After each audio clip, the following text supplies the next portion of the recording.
I vanished like missing 411. It was a crisp autumn morning in the small mountain town of Timber Ridge, nestled deep within the dense forests of northern Idaho. The air carried a chill that hinted at the approaching winter, and the sun struggled to break through the thick canopy above. At 7:15 a.m., Megan Carter prepared for another day of hiking along her favorite trail, one she had walked countless times before. The trail wound through towering pines and rocky outcrops, offering breathtaking views of the valley below. But this time, something would be different, something no one could have predicted. Megan loved the solitude of the forest, the way it wrapped around her like an old friend. She carried only the essential water bottle, some snacks, and her phone tucked safely into her pocket. As she set off down the trail, boots crunching against the frost-covered leaves, she felt invigorated by the fresh air and the promise of adventure ahead.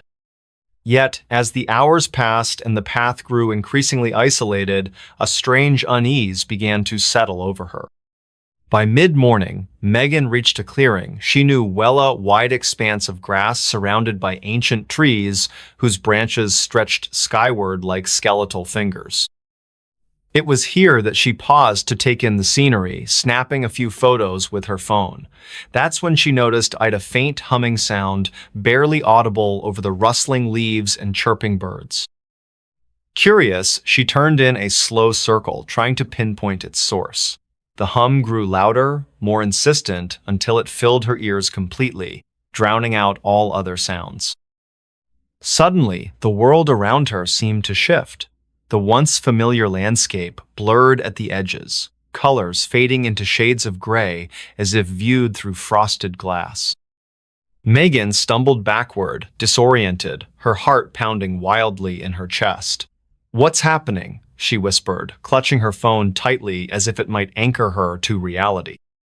But then, without warning, the device slipped from her grasp, clattering onto the ground and shattering on impact.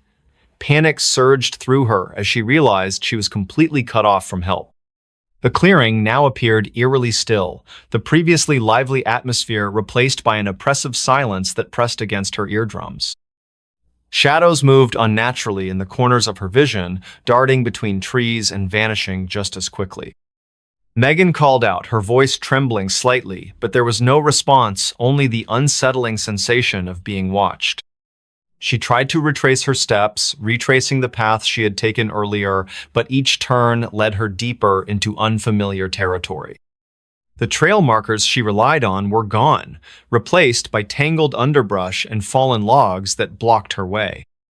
Hours, perhaps minutes. Time seemed distorted, hair passed as Megan wandered aimlessly through the forest, her mind racing with questions. Where had she gone wrong? Why did the trail seem to twist and turn unpredictably, leading her further astray with every step? And, most importantly, why did she feel so certain that she wasn't alone? As daylight began to fade, casting long shadows across the ground, Megan spotted something unusual in the distance, a cluster of strange symbols etched into the bark of a nearby tree. They looked almost deliberate, as though carved by human hands, yet their meaning eluded her. Beneath them lay scattered remnants of what appeared to be clothing, a torn piece of fabric, a frayed shoelace, and a single photograph half buried in the dirt. Picking it up carefully, Megan examined the image closely. It depicted a group of people standing together, smiling happily, though none of their faces were familiar to her. What struck her most, however, was the date scrawled on the back years prior to her visit. A cold dread settled in her stomach as realization dawned upon her. These weren't ordinary artifacts, they belonged to others who had vanished without explanation, part of the mysterious phenomenon known locally as Missing 411. Stories abounded of hikers disappearing under similar circumstances, lured deep into the woods by unexplained forces, or simply vanishing into thin air. Some theorized alien abduction, while others pointed to supernatural entities guarding the forest jealously against intruders. Whatever the truth, Megan knew she was caught in the same snare. Night fell swiftly, plunging the forest into darkness save for the faint glow of moonlight filtering through the trees. Megan huddled beneath a makeshift shelter of branches and leaves, her body shaking uncontrollably from fear and exhaustion. Around her, strange noises echoed through the night-low growls, haunting whispers, and occasional bursts of laughter that sounded both childlike and menacing at the same time. Sleep proved impossible, her mind replaying every detail of the day's events in endless loops. Days, perhaps weeks, time remained elusive, hair blurred together as Megan continued her desperate search for escape. Food and water ran low, forcing her to rely on whatever sustenance the forest provided. Her clothes grew tattered, her skin scratched and bruised from navigating treacherous terrain. Yet, despite her deteriorating condition, a part of her remained oddly calm, as if accepting her fate willingly. Was this how others had felt before disappearing forever?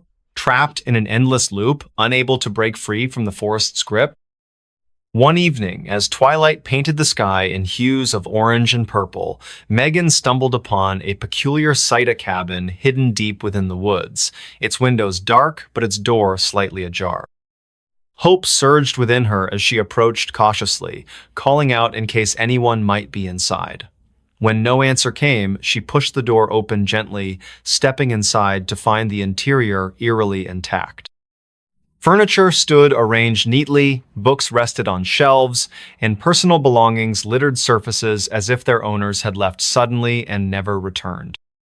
On the wall hung a calendar, its pages flipped to a date far in the past, marking the disappearance of someone else who had ventured too far. Among the items scattered about, Megan discovered journals belonging to previous occupants, detailing their experiences in the forest. Each entry spoke of growing confusion, disorientation, and paranoia, culminating in final messages written in frantic handwriting before going silent altogether. Reading these accounts, Megan understood fully the gravity of her situation. She was not merely lost, she was trapped in a realm beyond normal understanding, a place where logic failed and mysteries thrived. Determined to uncover answers, Megan explored the cabin thoroughly, eventually finding a hidden compartment beneath the floorboards. Inside rested an old map marked with cryptic symbols and annotations referencing locations throughout the forest.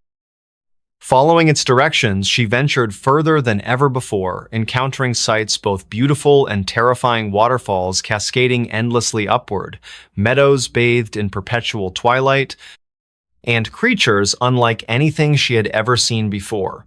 Along the way, she documented everything, leaving notes and markings for those who might come after her. But with each discovery came new dangers. Shadows followed her movements, whispering promises of release if she surrendered entirely. Visions plagued her dreams, showing glimpses of others who had vanished before her, faces pale and hollow, eyes devoid of life. Still, Megan pressed on, driven by a stubborn refusal to give in to despair. Finally, after what felt like an eternity, Megan found herself standing at the edge of a cliff overlooking the valley below. The scene was breathtakingly familiar, the exact view she had admired during her initial hike. Yet, something felt fundamentally different about it now. Before her loomed a figure cloaked in shadow, its presence commanding yet serene. Without speaking a word, it extended a hand toward her, inviting her to join it. For a moment, Megan hesitated, torn between fear and curiosity. Then, taking a deep breath, she reached out and grasped the offered hand. Immediately, the world around her dissolved into light, consuming everything in its path. When clarity returned, Megan found herself back in the clearing where her journey had begun. Her phone lay intact beside her, untouched by the ordeal, as if none of it had ever happened. Confused and shaken, Megan reported her experience to local authorities, describing in detail everything she had endured. Investigators searched the area thoroughly, but found no evidence of anything unusual, no missing persons reports matching her descriptions, no signs of disturbances in the forest. To all outward appearances, Megan's account was nothing more than a vivid hallucination brought on by fatigue and isolation. Yet, Deep down, Megan knew better. Somewhere, deep within the woods of Timber Ridge, others still waited trapped in a liminal space between worlds, hoping against hope for rescue. And though she had escaped, Megan couldn't help but wonder if she truly belonged among them.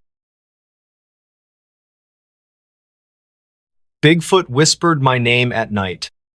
It was a quiet evening in the small town of Pine Hollow, where the air carried the scent of pine needles and damp earth. The clock struck 10:30 p.m. as the Carter family, Michael, his wife Emily, and their two children, Jake aged 12 and Lily, who was 8, settled into their modest cabin on the edge of a dense forest. The cabin itself was nestled deep within the towering trees, its wooden walls creaking softly with every gust of wind that swept through the valley. For years, the Carters had enjoyed peaceful nights here, lulled to sleep by the rustling leaves and distant calls of nocturnal creatures. But this night would be different. The family gathered around the fireplace, its warmth casting flickering shadows across the room. Michael read aloud from an old book about local legends, pausing occasionally to explain the tales to his curious children. Among the stories were whispers of Bigfoot, a mysterious creature said to roam these very woods, watching silently from the shadows. While Jake listened intently, his imagination sparked by the vivid descriptions, Lily curled up beside her mother, her eyes wide with a mix of fascination and fear. As the fire dwindled and embers glowed faintly, the family retired to bed, each retreating to their respective rooms. Outside, the forest grew eerily still, the usual sounds of wildlife replaced by an unsettling silence. It wasn't long before Lily woke with a start, her heart pounding wildly in her chest. She lay perfectly still, straining her ears to listen. At first, she thought it might have been a dream faint rustling outside her window, the soft tapping against the glass, but then came the voice. "Lily," it whispered, low and gravelly, yet unmistakably clear. Her breath caught in her throat as sheer terror gripped her body.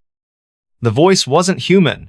It carried an otherworldly quality, reverberating through the room as if spoken directly into her mind. Clutching her blanket tightly, she squeezed her eyes shut, willing the sound to stop, but it didn't. Instead, the whispers grew louder, more insistent, calling her name over and over again until it filled every corner of the room. Outside, the moon peeked through the clouds, casting silvery light across the forest floor. Shadows danced eerily among the trees, their movements unnatural and deliberate. Lily dared not cry out for fear of drawing whatever presence lingered closer. Her hands trembled as she reached for her flashlight, switching it on cautiously. The beam of light illuminated nothing but empty space near her window, though she could feel its gaze boring into her from somewhere beyond. Unable to bear the suspense any longer, Lily slipped quietly out of bed, padding softly toward the door. She hesitated briefly before opening it, just enough to peek into the hallway. To her relief, the rest of the house appeared calm, the rhythmic breathing of her family members audible through the thin walls. Still, she couldn't shake the feeling that something or someone was watching her every move. Back in her room, the whispers resumed, growing bolder now. They weren't merely calling her name anymore, they were speaking directly to her, urging her to come outside. "You won't be afraid," the voice promised, its tone soothing yet undeniably menacing. "Come see me, I've waited so long." Each word sent shivers down Lily's spine, yet part of her felt inexplicably drawn to obey. Summoning whatever courage she possessed, Lily tiptoed to the front door, her fingers trembling as she turned the handle. The cool night air greeted her as she stepped onto the porch, her bare feet brushing against the wooden planks.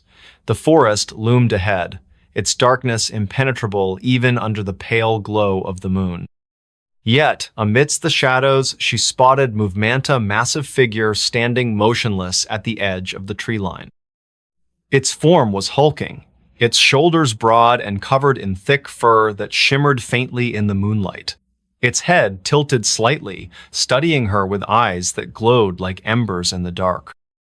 For a moment, neither moved, locked in a silent exchange that seemed to stretch on forever. Then, without warning, the creature took a step forward, its massive feet crunching against the fallen leaves. Lily gasped, stepping back instinctively.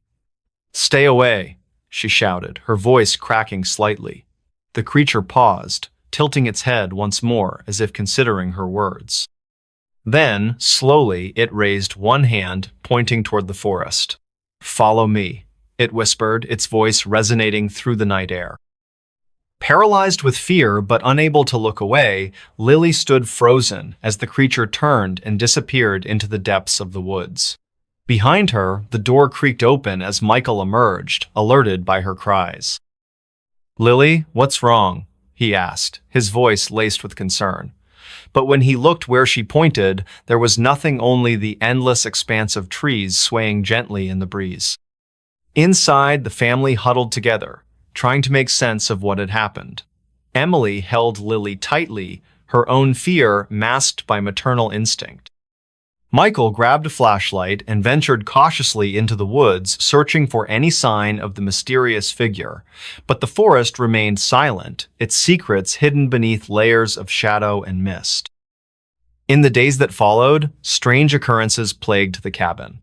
Objects moved on their own accord, doors creaked open and shut without explanation, and whispers echoed through the halls late at night. Lily claimed to hear her name called repeatedly, though no one else could confirm the sounds. Despite their skepticism, the family began to believe they were being watch-stalked even by something far greater than themselves. Desperate for answers, they consulted local historians and Native American elders, learning about the legend of Bigfoot and its connection to the land. Some believed the creature acted as a guardian of the forest, protecting it from those who sought to harm it.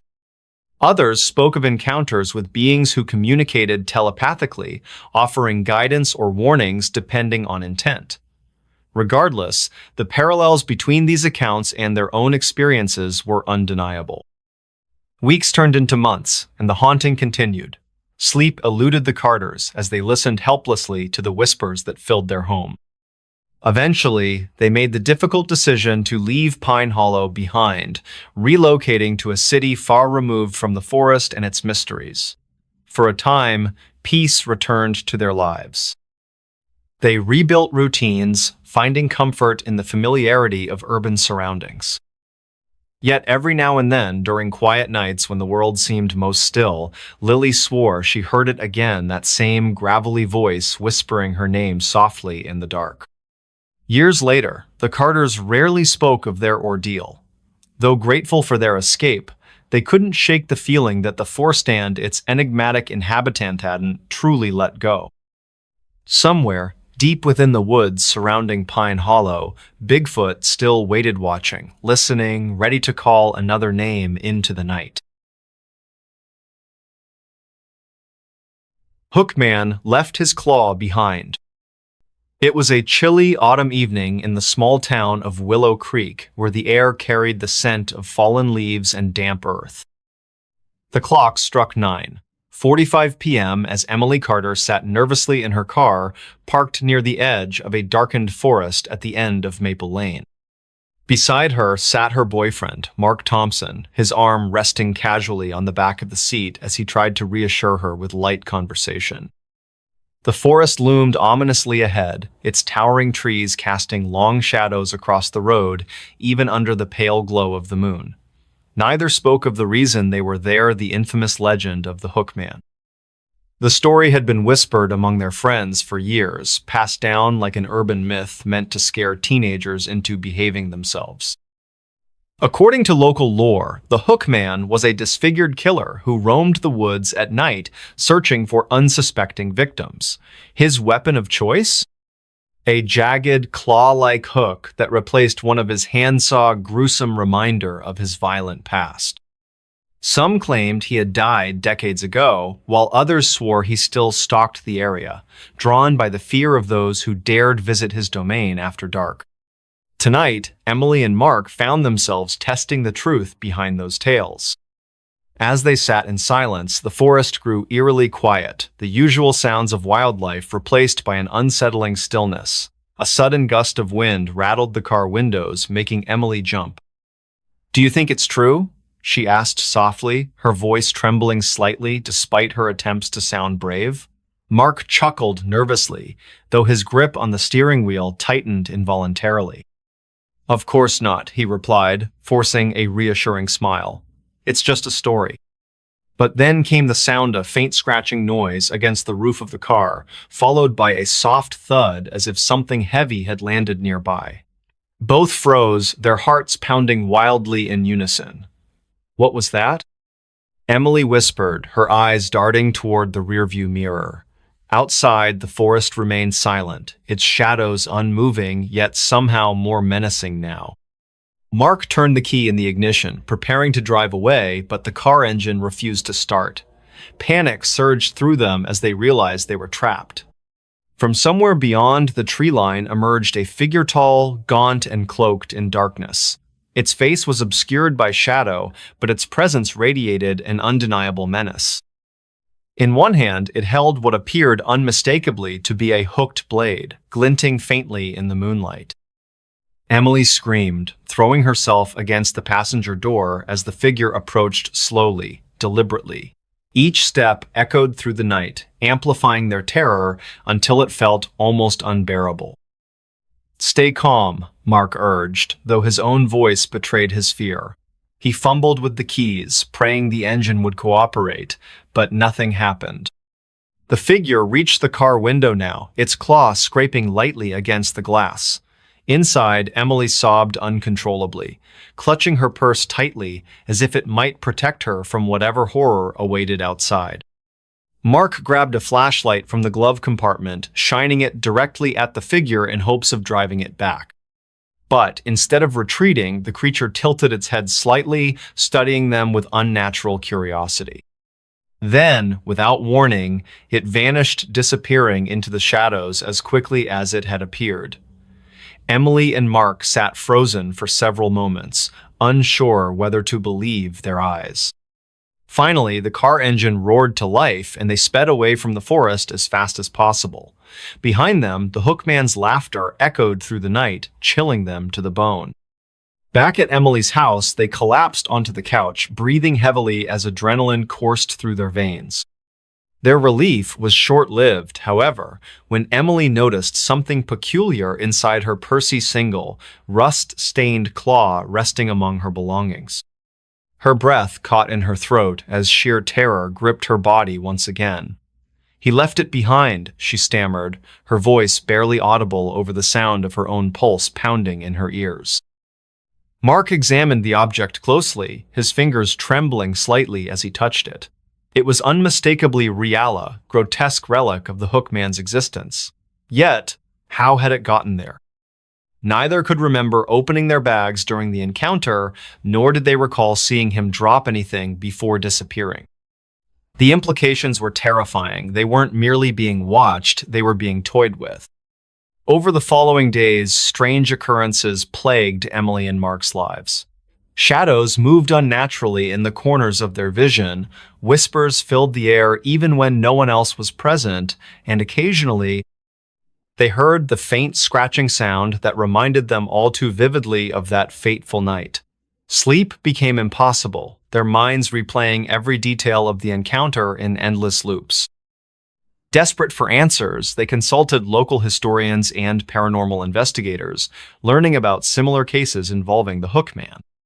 Some claimed he acted out of vengeance, seeking retribution against those who mocked his deformity. Others believed he was bound to the forest, unable to leave its confines unless invited willingly by prey. Eventually, the strain became too much to bear. With nowhere else to turn, Emily and Mark sought refuge in separate cities, hoping distance might sever their connection to the entity haunting them. For a time, peace returned to their lives. They rebuilt routines, finding comfort in the familiarity of new surroundings. Yet, every now and then, during quiet nights when the world seemed most still, Emily swore she heard it again, that same scratching sound creeping closer, accompanied by faint giggles that sounded both childlike and menacing at the same time. Years later, neither speaks of their ordeal openly. Though grateful for their escape, they can't shake the feeling that the forest and its enigmatic inhabitant hasn't truly let go. Somewhere, deep within the woods surrounding Willow Creek, the Hook Man still waits watching, waiting, ready to claim his next victim.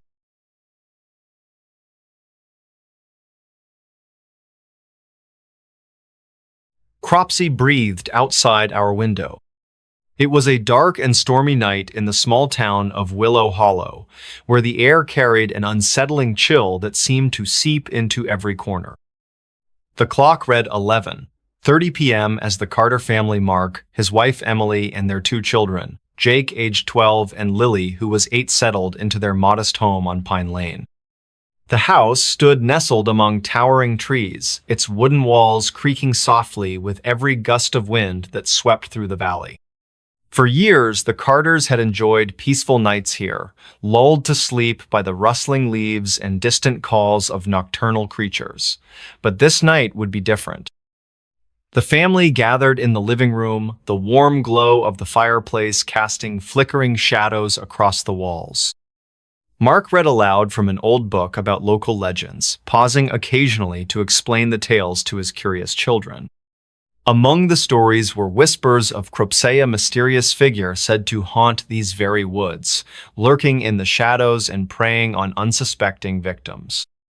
While Jake listened intently, his imagination sparked by the vivid descriptions, Lily curled up beside her mother, her eyes wide with a mix of fascination and fear. As the fire dwindled and embers glowed faintly, the family retired to bed, each retreating to their respective rooms. Outside, the forest grew eerily still, the usual sounds of wildlife replaced by an unsettling silence. It wasn't long before Lily woke with a start, her heart pounding wildly in her chest. She lay perfectly still, straining her ears to listen. At first, she thought it might have been a dream, faint rustling outside her window, the soft tapping against the glass, but then came the breath. "Shh," it whispered, low and raspy, right outside her bedroom window. Her breath caught in her throat as sheer terror gripped her body. The sound wasn't human. It carried an otherworldly quality, reverberating through the room as if spoken directly into her mind. Clutching her blanket tightly, she squeezed her eyes shut, willing the sound to stop. But it didn't. Instead, the breathing grew louder, more insistent, pressing against the glass as if trying to force its way inside. Outside, the moon peeked through the clouds, casting silvery light across the forest floor. Shadows danced eerily among the trees, their movements unnatural and deliberate. Lily dared not cry out for fear of drawing whatever presence lingered closer. Her hands trembled as she reached for her flashlight, switching it on cautiously. The beam of light illuminated nothing but empty space near her window, though she could feel its gaze boring into her from somewhere beyond. Unable to bear the suspense any longer, Lily slipped quietly out of bed, padding softly toward the door. She hesitated briefly before opening it just enough to peek into the hallway. To her relief, the rest of the house appeared calm, the rhythmic breathing of her family members audible through the thin walls. Still, she couldn't shake the feeling that something or someone was watching her every move. Back in her room, the breathing resumed, growing bolder now. It wasn't merely outside anymore. It seemed to echo through the walls, filling every corner of the room. "Come out and play," it whispered, its tones soothing yet undeniably menacing. Each word sent shivers down Lily's spine, yet part of her felt inexplicably drawn to obey. Summoning whatever courage she possessed, Lily tiptoed to the front door, her fingers trembling as she turned the handle. The cool night air greeted her as she stepped onto the porch, her bare feet brushing against the wooden planks. The forest loomed ahead, its darkness impenetrable even under the pale glow of the moon. Yet, amidst the shadows, she spotted Movemanta hunched figure standing motionless at the edge of the tree line. Its form was gaunt, its shoulders slumped and covered in tattered clothing that flapped gently in the breeze. Its head tilted slightly, studying her with eyes that glowed faintly in the dark. For a moment, neither moved, locked in a silent exchange that seemed to stretch on forever. Then, without warning, the creature took a step forward, its massive feet crunching against the fallen leaves. Lily gasped, stepping back instinctively. "Stay away," she shouted, her voice cracking slightly. The creature paused, tilting its head once more as if considering her words. Then, slowly, it raised one hand, pointing toward the forest. "Follow me," it whispered, its voice resonating through the night air. Paralyzed with fear, but unable to look away, Lily stood frozen as the creature turned and disappeared into the depths of the woods. Behind her, the door creaked open as Mark emerged, alerted by her cries. "Lily, what's wrong?" he asked, his voice laced with concern. But when he looked where she pointed, there was nothing, only the endless expanse of trees swaying gently in the breeze. Inside, the family huddled together, trying to make sense of what had happened. Emily held Lily tightly, her own fear masked by maternal instinct. Mark grabbed a flashlight and ventured cautiously into the woods, searching for any sign of the mysterious figure. But the forest remained silent, its secrets hidden beneath layers of shadow and mist. In the days that followed, strange occurrences plagued the cabin. Objects moved on their own accord, doors creaked open and shut without explanation, and whispers echoed through the halls late at night. Lily claimed to hear her name called repeatedly, though no one else could confirm the sounds. Despite their skepticism, the family began to believe they were being watch-stalked, even by something far greater than themselves. Desperate for answers, they consulted local historians and Native American elders, learning about the legend of Cropsey and its connection to the land. Some believed the creature acted as a guardian of the forest, protecting it from those who sought to harm it. Others spoke of encounters with beings who communicated telepathically, offering guidance or warnings depending on intent. Regardless, the parallels between these accounts and their own experiences were undeniable. Weeks turned into months, and the haunting continued. Sleep eluded the Carters as they listened helplessly to the whispers that filled their home.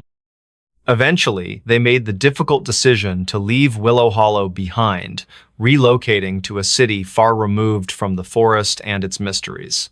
For a time, peace returned to their lives. They rebuilt routines, finding comfort in the familiarity of urban surroundings. Yet, every now and then, during quiet nights when the world seemed most still, Lily swore she heard it again, that same raspy whisper calling her name softly in the dark. Years later, the Carters rarely spoke of their ordeal. Though grateful for their escape, they couldn't shake the feeling that the forest and its enigmatic inhabitant truly let go. Somewhere, deep within the woods surrounding Willow Hollow, Cropsey still waited, watching, listening, ready to call another name into the night. Next story. The Bridge That Warps Time. The air was heavy with the scent of damp earth and decaying leaves as I stood at the edge of the forest, staring down the narrow dirt road that led to it. It wasn't marked on any map, not even Google Maps, which had become my lifeline during this impromptu road trip through the backwoods of northern Maine. My GPS had been acting up for miles now, its once reliable voice cutting out mid-sentence, replaced by static or silence altogether. I hesitated before stepping forward, glancing over my shoulder at the car parked haphazardly on the side of the road. Its headlights cast long shadows across the underbrush, illuminating nothing but an endless sea of trees. This place felt wrong, like the kind of spot where stories began and ended. But curiosity, that insidious little devil, pushed me forward. And then I saw it. The bridge loomed ahead, skeletal and ancient, spanning a ravine so deep I couldn't see the bottom. It looked like something out of a postcard from another century. Weathered wooden planks creaking beneath moss-covered beams, iron supports rusted nearly beyond recognition. Yet despite its decrepit appearance, there was something unsettling about it, something that made my skin prickle and my breath catch in my throat. It didn't belong here. As I approached, the sound of rushing water below grew louder, though I still couldn't make out the source. Each step closer sent shivers racing up my spine. There were no signs warning travelers away, no caution tape blocking access, just the bridge itself waiting silently for whoever dared cross it. A local legend, perhaps? I thought briefly of asking someone in town earlier, but they all seemed too eager to change the subject whenever I mentioned the area. One man, his face lined with years of hard living, simply stared at me for what felt like an eternity before muttering something about things best left alone. His words echoed in my mind now, chilling in their ambiguity. Still, I kept walking. My phone buzzed in my Pocketa text notification. Pulling it out, I frowned when I saw the message displayed on the screen. Don't go. No sender name, no number. Just those two stark words glowing ominously against the dark background. Before I could process it further, the phone glitched violently, the screen flickering between random photos, videos, and apps until finally going black. Dead. Completely dead. Forcing myself to breathe, I slipped the useless device back into my pocket and took one last look around. The forest seemed quieter now, almost suffocating in its stillness. No birds chirping, no wind rustling the leaves, just the steady hum of unease building in my chest. Then I stepped onto the bridge. At first, everything seemed normal. The planks groaned beneath my weight, tiny splinters digging into the soles of my shoes. The roar of the river or whatever lay below was deafening, yet strangely distant, as if muffled by some invisible barrier. I glanced down, expecting to see cracks in the wood or exposed nails, but instead found myself staring at reflections. Not mine, though. They moved independently of me, distorted figures caught mid-motion, some reaching out, others screaming silently, their mouths stretched wide in silent agony. Their eyes locked onto mine, unblinking, unwavering, and then they vanished, swallowed by the darkness below. Time began to shift. I noticed it first when I checked my watch, another futile attempt to regain control. The second hand twitched erratically, stopping and starting in unpredictable bursts. Seconds dragged into minutes. Minutes collapsed into seconds. My heartbeat quickened, matching the erratic rhythm of the clock. Was I imagining it, or was something else at play? Footsteps echoed behind me. Spinning around, I searched the bridge for whoever or whatever was following me, but I was alone. The only sound came from the river far below, its ceaseless flow masking anything else that might be lurking in the shadows. Still, the footsteps persisted, growing louder with each passing moment. They weren't coming from behind anymore, they were ahead. Ahead of me. Panic clawed at my throat as I realized the impossible. The steps were echoing before I moved. By the time I reached the midpoint of the bridge, reality had fractured completely. The sun hung low in the sky, casting golden light across the landscape, but the temperature plummeted, frost forming instantly on the wooden planks beneath my feet.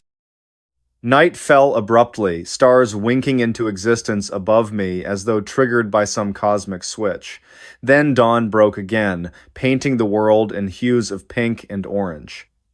All within the span of a single breath. Voices joined the cacophony now, whispers carried on the wind like fragments of forgotten memories. Some called my name, familiar yet distorted, while others spoke in languages I couldn't understand. Among them, one voice stood out, a child's laughter, pure and innocent, followed by a sharp cry of pain. I froze, searching desperately for its source, but the sound faded before I could pinpoint it. And then, I heard it again. This time, it was closer. Much closer. When I turned, I wasn't alone anymore. A figure stood at the other end of the bridge, silhouetted against the unnatural glow of the horizon. Tall and gaunt, its features obscured by shadow, it watched me with an intensity that paralyzed me where I stood. For a moment, we simply stared at each other, the distance between us stretching infinitely wider than the physical space allowed. Then it raised a hand, pointing directly at me. Time unraveled. Seconds stretched into hours, days, centuries. My body aged rapidly, wrinkles carving deep lines into my face as gray hairs sprouted overnight.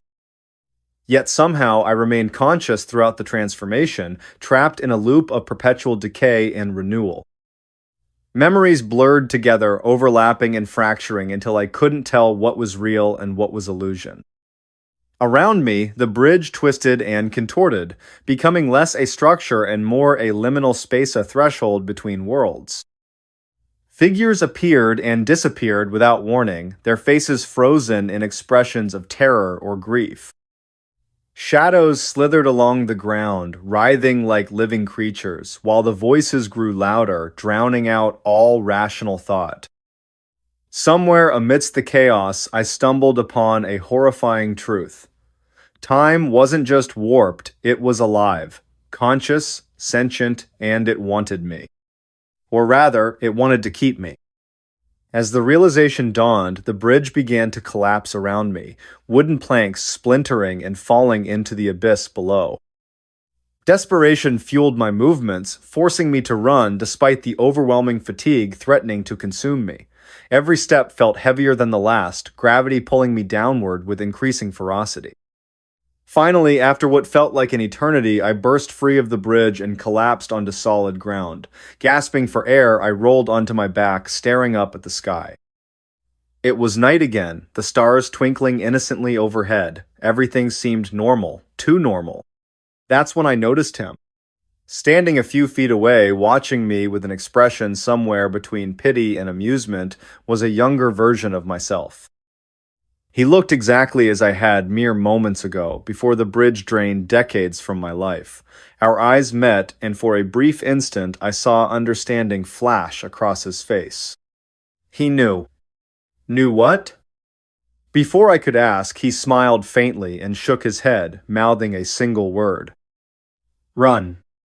I don't remember much after that, only fragments, flashes of light, echoes of screams, the sensation of being pulled in opposite directions. When I finally came to, I was lying in a hospital bed, tubes snaking from my arms, machines beeping softly beside me. A nurse entered the room, her smile warm but strained. "You've been missing for 40 years, she said gently. "Welcome back." 40 years? Impossible. But as I sat up, catching sight of my reflection in the window, I knew she was right. My hair was white, my face lined with age. And yet, inside, I felt unchanged, trapped. Now, every night, I dream of the bridge, of the figure at the other end. Sometimes, when I wake, I swear I can hear footsteps outside my door slow, deliberate, getting closer with each passing day. And sometimes, I wonder if running was the right choice after all. Next story. My friend changed after entering the tunnel. It started with a text, a simple, innocent message from my best friend since childhood, Jason. It read, "Hey, you want to check out that old tunnel behind the factory? I heard it leads somewhere cool." I paused, staring at the screen for what felt like minutes. That tunnel. I'd seen it before, but never dared to go near it. Everyone in town whispered about it, the way it seemed to stretch on forever, how no one who ventured inside ever came back quite the same. Some said it was cursed. Others claimed it wasn't even real, just a story made up by kids trying to scare each other, but Jason had always been reckless, adventurous. And if he wanted to explore it, then surely it couldn't be that bad, right? Wrong. We met after school, as usual. Jason was already waiting for me outside his house, leaning casually against his bike. He grinned when he saw me approach, that familiar, lopsided smile of his lighting up his face. "You ready?" he asked, tossing me a flashlight. Yeah, I lied. Truthfully, I wasn't sure why I agreed to come along. Maybe it was because we hadn't hung out much lately, college applications and exams had kept us apart. Or maybe it was curiosity. Whatever the reason, here I was, walking beside him toward the edge of town where the abandoned factory loomed like a forgotten relic. The air grew colder as we approached the tunnel entrance. Overgrown vines clung to its cracked walls, their shadows swaying unnaturally in the windless evening. My stomach churned as Jason stepped closer, shining his flashlight into the darkness within. "This is it," he said, voice tinged with excitement. "Let's do this." And so we did. We stepped inside together, our footsteps echoing softly against the damp stone floor. At first, everything seemed normal. The tunnel was dark, yes, but not terrifying. Just another forgotten place left to rot over time. But things changed. Fast. About halfway through, Jason stopped abruptly. His flashlight beam wavered, casting strange patterns on the walls. "What's wrong?" I asked, stepping closer. He turned to look at me, but something was off. His eyes. They weren't focused. They darted around nervously, almost frantically. "I don't know," he muttered, his voice quieter than usual. Too quiet. "Did you hear that?" "Hear what?" A long pause followed. Then, slowly, he shook his head. "Never mind, let's keep going." But I couldn't shake the feeling that something was wrong. His tone had shifted subtle enough that anyone else might have missed it, but not me, not someone who'd known him their entire life. As we pressed deeper into the tunnel, the atmosphere began to warp. The silence became oppressive, heavy with an unspoken dread. Every sound echoed strangely, distorted beyond recognition. Even our own breathing sounded alien, reverberating down the narrow passageway like whispers from faraway voices. Jason stumbled once or twice, though he didn't seem to notice. When I reached out to steady him, he flinched away, his movements jerky and unnatural. "You okay?" I pressed, concern creeping into my voice. "Fine," he snapped, more sharply than I'd ever heard him speak. Then, softer, almost apologetic. "Sorry, just tired, I guess." Tired? Something about that explanation rang false, but I didn't push further. Not yet. It happened gradually, at first little things that should have set off alarm bells immediately, but somehow slipped under my radar, like the way Jason kept forgetting details about our past conversations. "We should have brought snacks," he remarked suddenly, breaking the tense silence between us. "What?" I frowned. "You were the one who said we wouldn't need them." He blinked, confusion clouding his features. "No, I didn't say that. You did." "No, I didn't," I argued, frustration bubbling beneath the surface. "Are you serious right now?" For a moment he stared at me, unblinking. Then he shrugged, dismissing the topic entirely. That wasn't the only oddity. There were other small inconsistencies that gnawed at the edges of my mind. His laugh sounded different, higher-pitched and strained. His gait had altered too. Instead of his usual confident stride, he moved stiffly, almost robotically. Worst of all, there were moments when his gaze would linger on me for just a second too long, as though studying me, analyzing me. By the time we reached the midpoint of the tunnel-a-crumbling archway marked with faded graffiti, I could barely contain my unease. "Jason," I began hesitantly, "are you sure you're all right? You've been acting weird since we came in here?" His response caught me completely off guard. "Weird? What are you talking about?" He tilted his head slightly, the motion unsettling in its deliberate slowness. "I'm fine. Why wouldn't I be?" "But—" "No buts." His voice cut across mine, sharp and final. Let's finish this, okay?" I swallowed hard, nodding despite the growing pit in my stomach. Something was very, very wrong, and whatever it was, it had taken hold of Jason. The deeper we went, the worse it got. The tunnel itself seemed to twist and turn unpredictably, leading us in circles despite our best efforts to track our progress. Walls appeared where none had been before, blocking paths we swore we'd passed earlier. Echoes multiplied, overlapping until they formed unintelligible murmurs that sent shivers down my spine. And Jason, oh, Jason. He stopped speaking altogether after a while, content to trudge silently ahead of me. Occasionally, he'd glance back, his expression unreadable. Sometimes I thought I saw recognition flicker in his eyes, the Jason I knew, but those moments were fleeting, vanishing almost as soon as they appeared. Then came the incident with the handprint. We were standing near a particularly narrow section of the tunnel when Jason suddenly grabbed my arm, pulling me close. "Look," he whispered, pointing at the wall beside him. At first, I saw nothing unusual, just more cracked stone covered in layers of grime. But then I noticed a faint impression pressed into the surface as though someone had slammed their palm against it with tremendous force. Except, it wasn't human. The fingers were elongated, the thumb positioned unnaturally low. The entire print radiated an aura of wrongness, making my skin crawl. "That's not possible," I stammered, backing away instinctively. "It is," Jason replied, his voice eerily calm, "and it's coming for us." Before I could respond, he shoved me forward, urging me to run. "Go," he shouted. "Get out of here." I obeyed, stumbling blindly through the labyrinthine passages. Behind me, I heard footsteps not ours, but heavier, dragging. Each step resonated through the tunnel like thunder, shaking the ground beneath my feet. When I finally stopped running, panting and disoriented, I realized Jason was nowhere in sight. Panic surged through me as I called out his name over and over again. No answer. Only the eerie silence of the tunnel greeted me. Until a soft chuckle echoed behind me. Turning slowly, I found myself face to face with Jason, or rather, something pretending to be him. His appearance had shifted subtly, almost imperceptibly. His eyes glowed faintly now, their irises swirling with unnatural hues. His smile stretched impossibly wide, splitting his face in two. "You shouldn't have come here," he intoned, voice deep and resonant, layered with countless others. "What are you?" I demanded, backing away. "Oh, I'm still your friend," he cooed, advancing steadily. "Just better, stronger. Don't worry, you'll understand soon enough."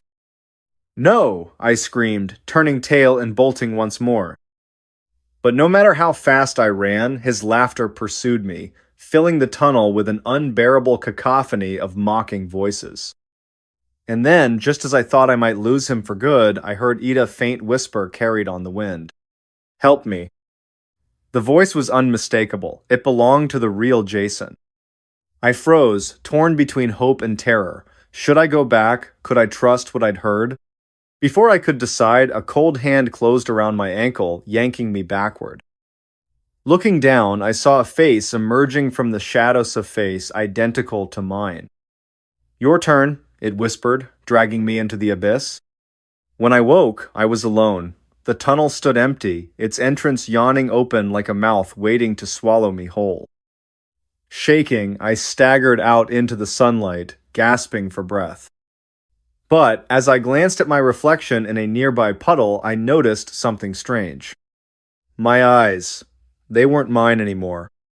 They glowed faintly, swirling with colors I couldn't name. And somewhere deep inside, I heard Jason's voice calling my name. Only this time, it wasn't a cry for help. It was a warning. Next story. We woke up in the wrong universe. It was supposed to be just another night. We had been driving for hours, Sarah and I. She sat in the passenger seat, humming softly along with some old indie song on the radio, the kind of music you only listen to when no one else is around. It felt good, quiet, peaceful. We were heading back from a weekend getaway, our little cabin nestled deep within the woods now far behind us. Neither of us wanted to talk much. Sometimes silence speaks louder than words ever could. The hotel we stopped at wasn't fancy, but it didn't need to be. A small roadside inn, its neon sign flickering faintly in the rain that had started sometime after midnight. Vacancy. It read, or maybe it said vacant. I couldn't quite tell through the haze of exhaustion clouding my vision. Inside, the room smelled faintly of mildew, though not unpleasantly so. 2 twin beds, a cracked mirror above the dresser, and a television mounted crookedly on the wall completed the scene. There was nothing unusual about any of this, just another stopover before returning home. Sarah stretched out on her bed, pulling off her boots without complaint. Her eyes met mine briefly before she rolled onto her side, facing away from me. "Good night," she murmured, her voice already heavy with sleep. "Night," I replied softly, tugging up the covers on my own bed. I lay there for a while, staring at the ceiling, listening to the rhythmic patter of rain against the window. Somewhere outside, an owl hooted, its call echoing eerily into the darkness. My eyelids grew heavier, and soon enough, the world faded into blackness. When I opened my eyes again, something felt off. At first, it was subtle, almost imperceptible, the kind of thing you might brush off as fatigue or disorientation upon waking. But then it lingered, gnawing at the edges of my consciousness like a splinter under your skin. The clock on the bedside table read 3:17 a.m., but the numbers seemed blurred as if smeared by invisible fingers. Blinking, I squinted harder, trying to focus. They sharpened momentarily, only to blur once more. Frowning, I reached out to touch eye-tanned froze. Because the clock wasn't there anymore. My hand hovered over empty space where moments earlier the glowing digits had rested. Panic bubbled beneath the surface, threatening to rise, but I forced myself to breathe deeply. Maybe I'd imagined it. Or perhaps I hadn't fully woken yet.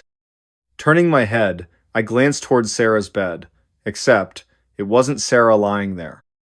Instead, a woman with long, dark hair sprawled across the mattress, her face partially obscured by shadows cast from the dim light filtering through the blinds. Her breathing was slow, steady, but unfamiliar. This wasn't Sarah, not even close.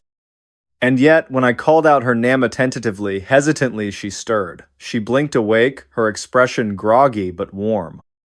"Morning," she mumbled, rubbing her eyes. Then she smiled a smile that should have belonged to someone else entirely. For a moment, I simply stared at her, unable to reconcile what I saw with what I knew. "What? Who are you?" I whispered, my throat dry. Her brow furrowed in confusion. "It's me, Sarah. What's wrong?" But it wasn't Sarah. Not really. Something was different. Everything was slightly off. As we stumbled out of the hotel room and into the cool morning air, the strangeness continued to mount. At first glance, everything appeared normal, the same streets, the same buildings, but closer inspection revealed discrepancies too numerous to ignore. The motel itself bore a new name painted in bold letters across its facade. The Welcoming Arms Inn. That wasn't right. Last night, it had clearly been called something else. And the parking lot? Empty save for a single car parked near the entrance, see a sleek black sedan whose make and model I couldn't place. "Do you remember checking in here last night?" I asked Sarah cautiously, keeping my tone neutral despite the unease churning inside me.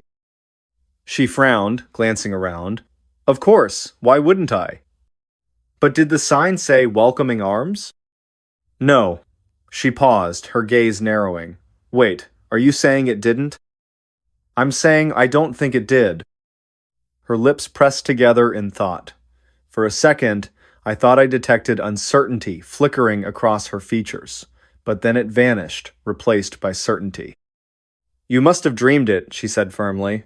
"Come on, let's grab breakfast."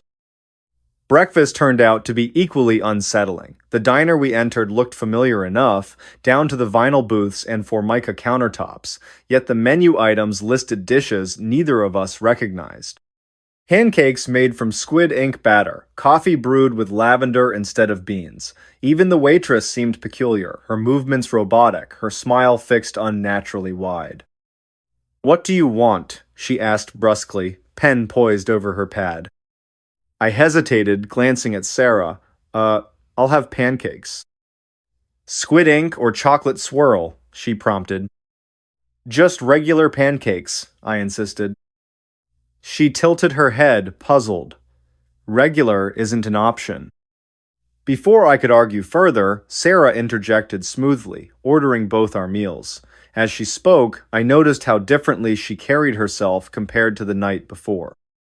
Her accent sounded thicker, almost foreign. Words spilled from her mouth in patterns that felt unnatural, clipped syllables punctuating each sentence. By the time our food arrived, I barely touched it. Each bite tasted wrong, not bad, exactly, but altered somehow. Like biting into an apple, expecting sweetness only to find bitterness instead. "This isn't real," I muttered under my breath, pushing the plate aside. Sarah sighed heavily, setting down her fork. Listen, I know you're tired, but maybe you should get some fresh air. You're acting paranoid. Paranoid? Was I, or was she? Throughout the day, the distortions worsened. Landmarks shifted positions unexpectedly. Streets ended abruptly, leading nowhere. People we passed greeted us enthusiastically, calling us names we didn't recognize. Hey, Jake. Long time no see, a man shouted cheerfully as we walked past a park bench. I froze mid-step, turning to face him. Excuse me, I think you've got the wrong person. My name's Alex.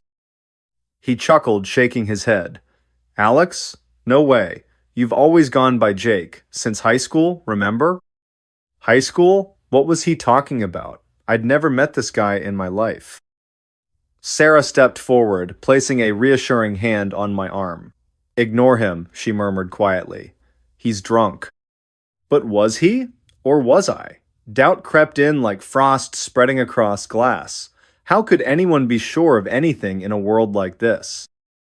Later, while browsing through a convenience store, I picked up a newspaper dated yesterday. The headlines screamed of events I couldn't possibly recall happening: a presidential assassination, an alien landing in Siberia. None of it made sense. What's going on? I demanded aloud, clutching the paper tightly. Sarah sighed again, her patience wearing thin. Maybe you hit your head last night, or maybe you're just stressed. Either way, obsessing over this isn't helping. Was she right? Was I losing my grip on reality, or was she part of whatever illusion trapped me here? That evening, we found ourselves back at the motel, or rather, what passed for the motel. Its appearance had changed yet again, now bearing the name Shelter Haven Lodge. Inside, the decor differed drastically, modern furnishings replacing outdated ones, walls painted bright yellow rather than beige. In the bathroom, I caught sight of my reflection in the mirror, only it wasn't quite me. My features remained identical, but my expression lagged behind my actual emotions, delayed by fractions of a second. When I raised my hand, the image followed suit, but sluggishly, as though swimming through molasses. Panic surged anew. I spun away from the mirror, backing into the doorframe. Sarah, I cried, something's seriously wrong. She appeared instantly, concern etched onto her face. But when she peered into the mirror beside me, she saw nothing amiss. I don't understand, she admitted finally. To me, it looks fine. Fine? How could she possibly think? And then I realized she wasn't seeing the same thing I was. Whatever rift existed between us stretched wider with every passing moment. Worse still, certain sequences began repeating themselves. Conversations replayed verbatim, actions mimicked precisely, time looped endlessly, trapping us in an eternal present tense. By the third day, or was it the fifth? A revelation struck me. Hidden among the chaos lay clues pointing to one horrifying truth: we weren't merely lost in a parallel universe. No, this was something far more sinister. A fragment of memory surfaced unbidden: a lab coat, sterile equipment, wires snaking toward electrodes attached to my temples. Experiments. They'd experimented on me, on us. Manipulating perception, altering reality itself until we couldn't distinguish dream from waking life. They sent us here, I whispered hoarsely to Sarah, who stood frozen beside me. They deliberately pushed us into this simulation. Her response came swiftly, cutting through my burgeoning despair. Who? Who would do such a thing? I shook my head helplessly. I don't know, but whoever they are, they're watching us right now. As dusk descended once more, casting eerie shadows across the landscape, I spotted something or someone out of the corner of my eye.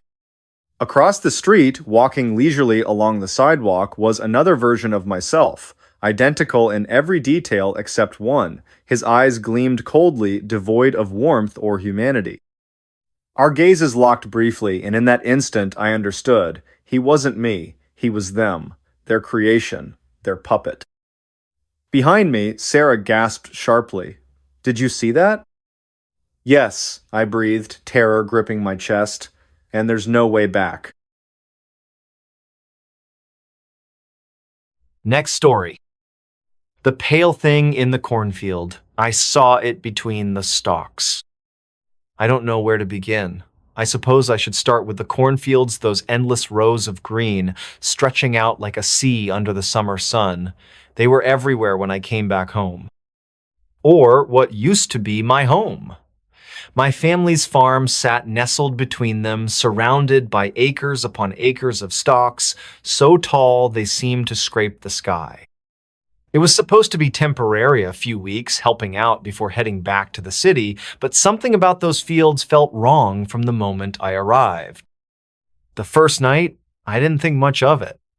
Just some strange noises coming from outside my bedroom window, rustling sounds, faint but persistent, as though something or someone was moving through the crops. But there wasn't any wind that evening. Not even a breeze stirred the air inside the house, yet the sound continued, soft and deliberate, almost rhythmic. At first, I told myself it was just mice or squirrels, or maybe one of the stray dogs that sometimes wandered onto our property. Still, I couldn't shake the feeling that whatever it wasn't alone. And then there was the snapping sound, a sharp crack, like a branch breaking, or no, not a branch, a cornstalk. I froze, staring at the curtains covering my window. Beyond them lay the field, its dark silhouette looming against the moonlit sky. For a second, I thought I saw a movementa, pale flash, quick and fleeting, slipping away into the shadows. But when I squinted harder, trying to make sense of it, all I could see were the endless rows of corn swaying ever so slightly, as if mocking me. It wasn't until later that I realized how foolish I'd been to ignore it. By day, everything seemed normal. The fields shimmered in the heat, their leaves whispering together whenever a gentle gust passed through.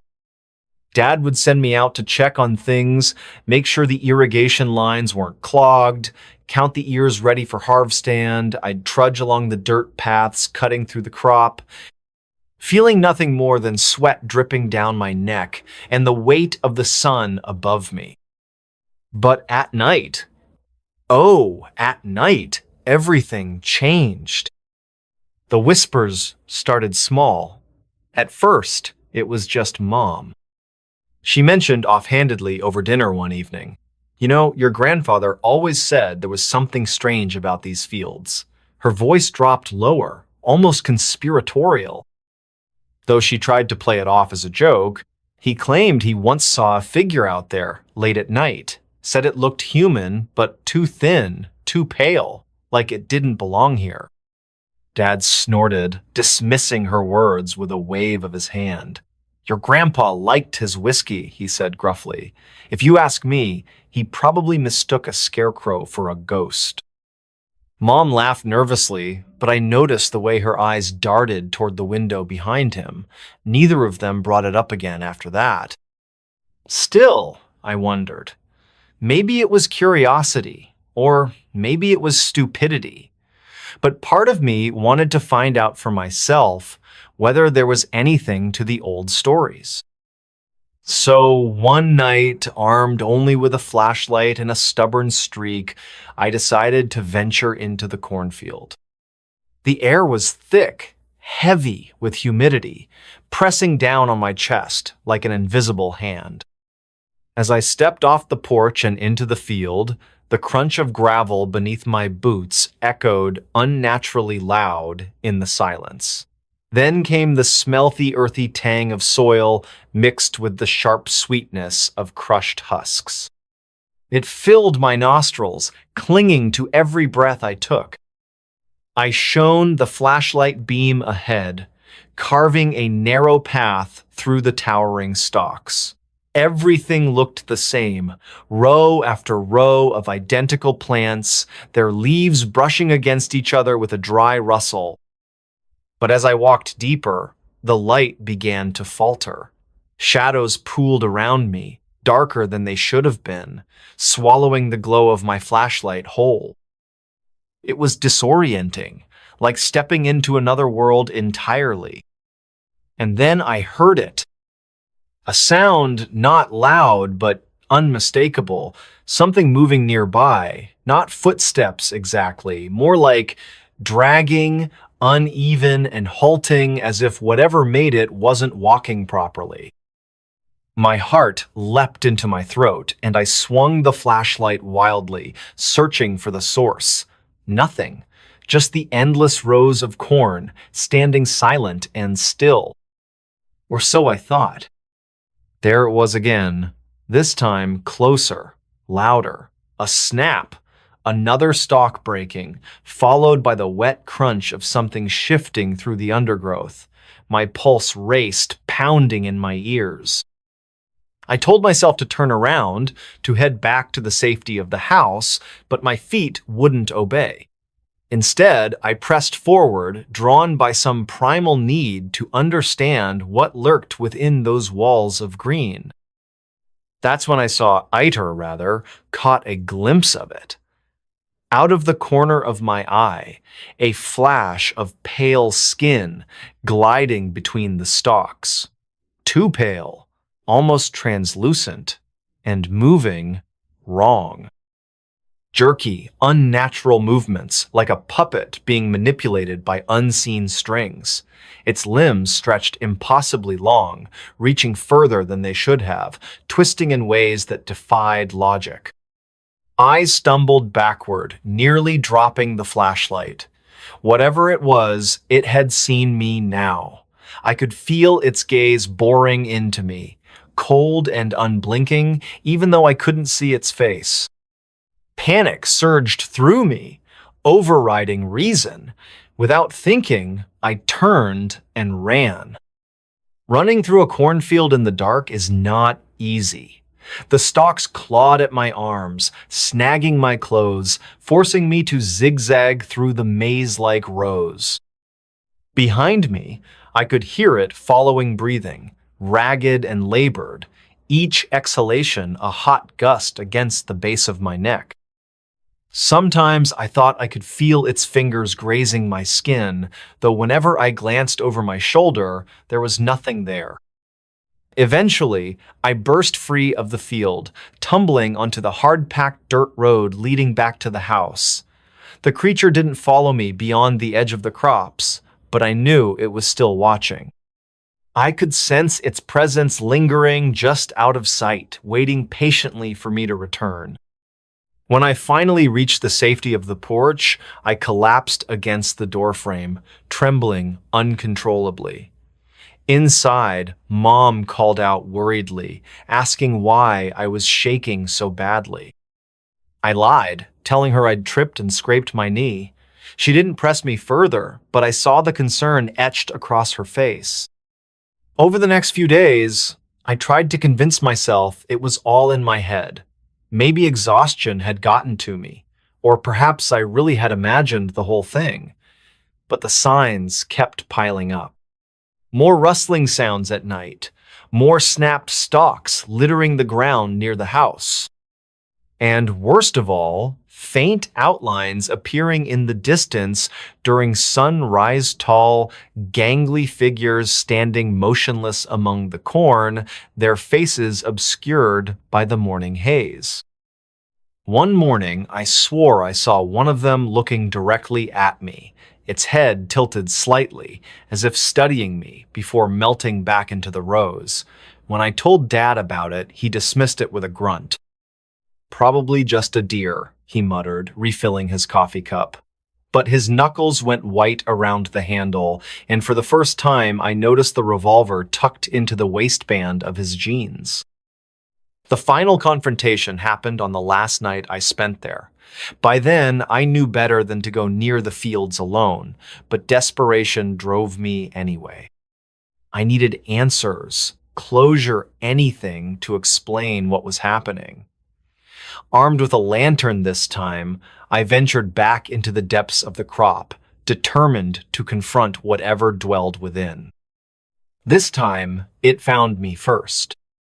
I remember the moment vividly. The lantern flickered, casting eerie shadows across the stalks surrounding me. Then, without warning, the creature emerged from the darkness. It stood mere feet away, illuminated briefly by the wavering light. Its form was gaunt, skeletal, its skin stretched taut over protruding bones.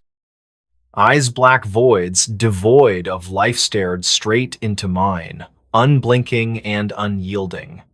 Its mouth opened wide, revealing jagged teeth stained with something dark and sticky. Before I could scream, it lunged. Time slowed as I dove to the side, narrowly avoiding its outstretched claws. The lantern fell, spilling oil onto the ground and igniting a small fire. The flames roared to life, illuminating the area brightly enough to reveal dozens of similar shapes lurking in the periphery, their forms distorted and monstrous. In that instant, I understood. These weren't animals or spirits. They were something else entirely. Something ancient, malevolent, and hungry. Somehow, I managed to escape. Whether it was luck or sheer terror driving me, I bolted through the field faster than I ever had before, ignoring the pain as thorns tore at my flesh. When I reached the house, I slammed the door shut behind me, barricading it with furniture, despite knowing it wouldn't hold forever. Now, sitting here in the quiet darkness, I listened to the sounds outside, rustling, snapping, breathing. Every night it grows louder, closer. Whatever it is, it's getting bolder, braver. Soon I fear it won't stop at the edge of the field anymore. If you're hearing this, please believe me. There's something out there, something that doesn't belong, and it's coming for us. Is anyone still listening? Next story. Haunted hospital corridors, true night shift horror, lonely hospital night shift. The hospital smelled like death. Not the clean antiseptic kind you might expect from a sterile environment, but something deeper and older like decay seeping into every crack of the walls. It was faint at first, almost imperceptible, but as soon as Sarah stepped through the heavy double doors leading to Wing E, it hit her full force. She clutched her clipboard tighter and tried to shake off the chill that ran down her spine. It wasn't supposed to be this bad. When she'd accepted the job as a night shift janitor at St. Blanc, Mercy General Hospital, they'd told her it would be simple maintenance work. Mopping floors, restocking supplies, emptying trash bins.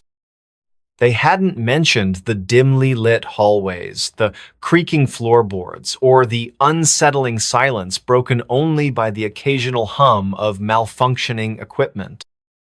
And certainly, no one had warned her about Wing F, a part of the hospital that felt less like a medical facility and more like a haunted house.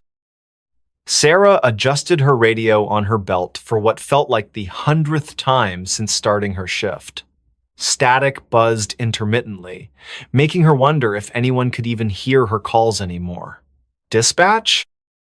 she said softly, her voice trembling despite herself. No response, just static. She sighed and pressed forward, telling herself to focus on the task at hand. Wing E was eerie even during the day, with its long corridors lined with cracked paint and faded signs pointing toward rooms that hadn't been used in years. At night, however, it transformed into something else entirely, a labyrinth of shadows and whispers. The lights above flickered erratically, casting dancing patterns across the peeling wallpaper. Every step echoed unnaturally loud, amplifying the sense of isolation. As Sarah pushed her mop bucket down the hallway, she noticed something odd. One of the patient call buttons near room 317 was blinking furiously, though the room itself remained dark and locked. Frowning, she approached cautiously, half expecting to find some sort of technical glitch. But when she pressed her ear against the door, she swore she heard soft murmurs coming from inside. "Hello?" she called out, her voice barely audible over the pounding of her heart. Silence answered her. Still, the call button continued to blink insistently, as though mocking her hesitation. After several seconds of staring at it, she finally reached out and pressed the reset button. The light stopped flashing immediately, leaving an oppressive stillness in its wake. Shaking her head, Sarah chalked it up to paranoia.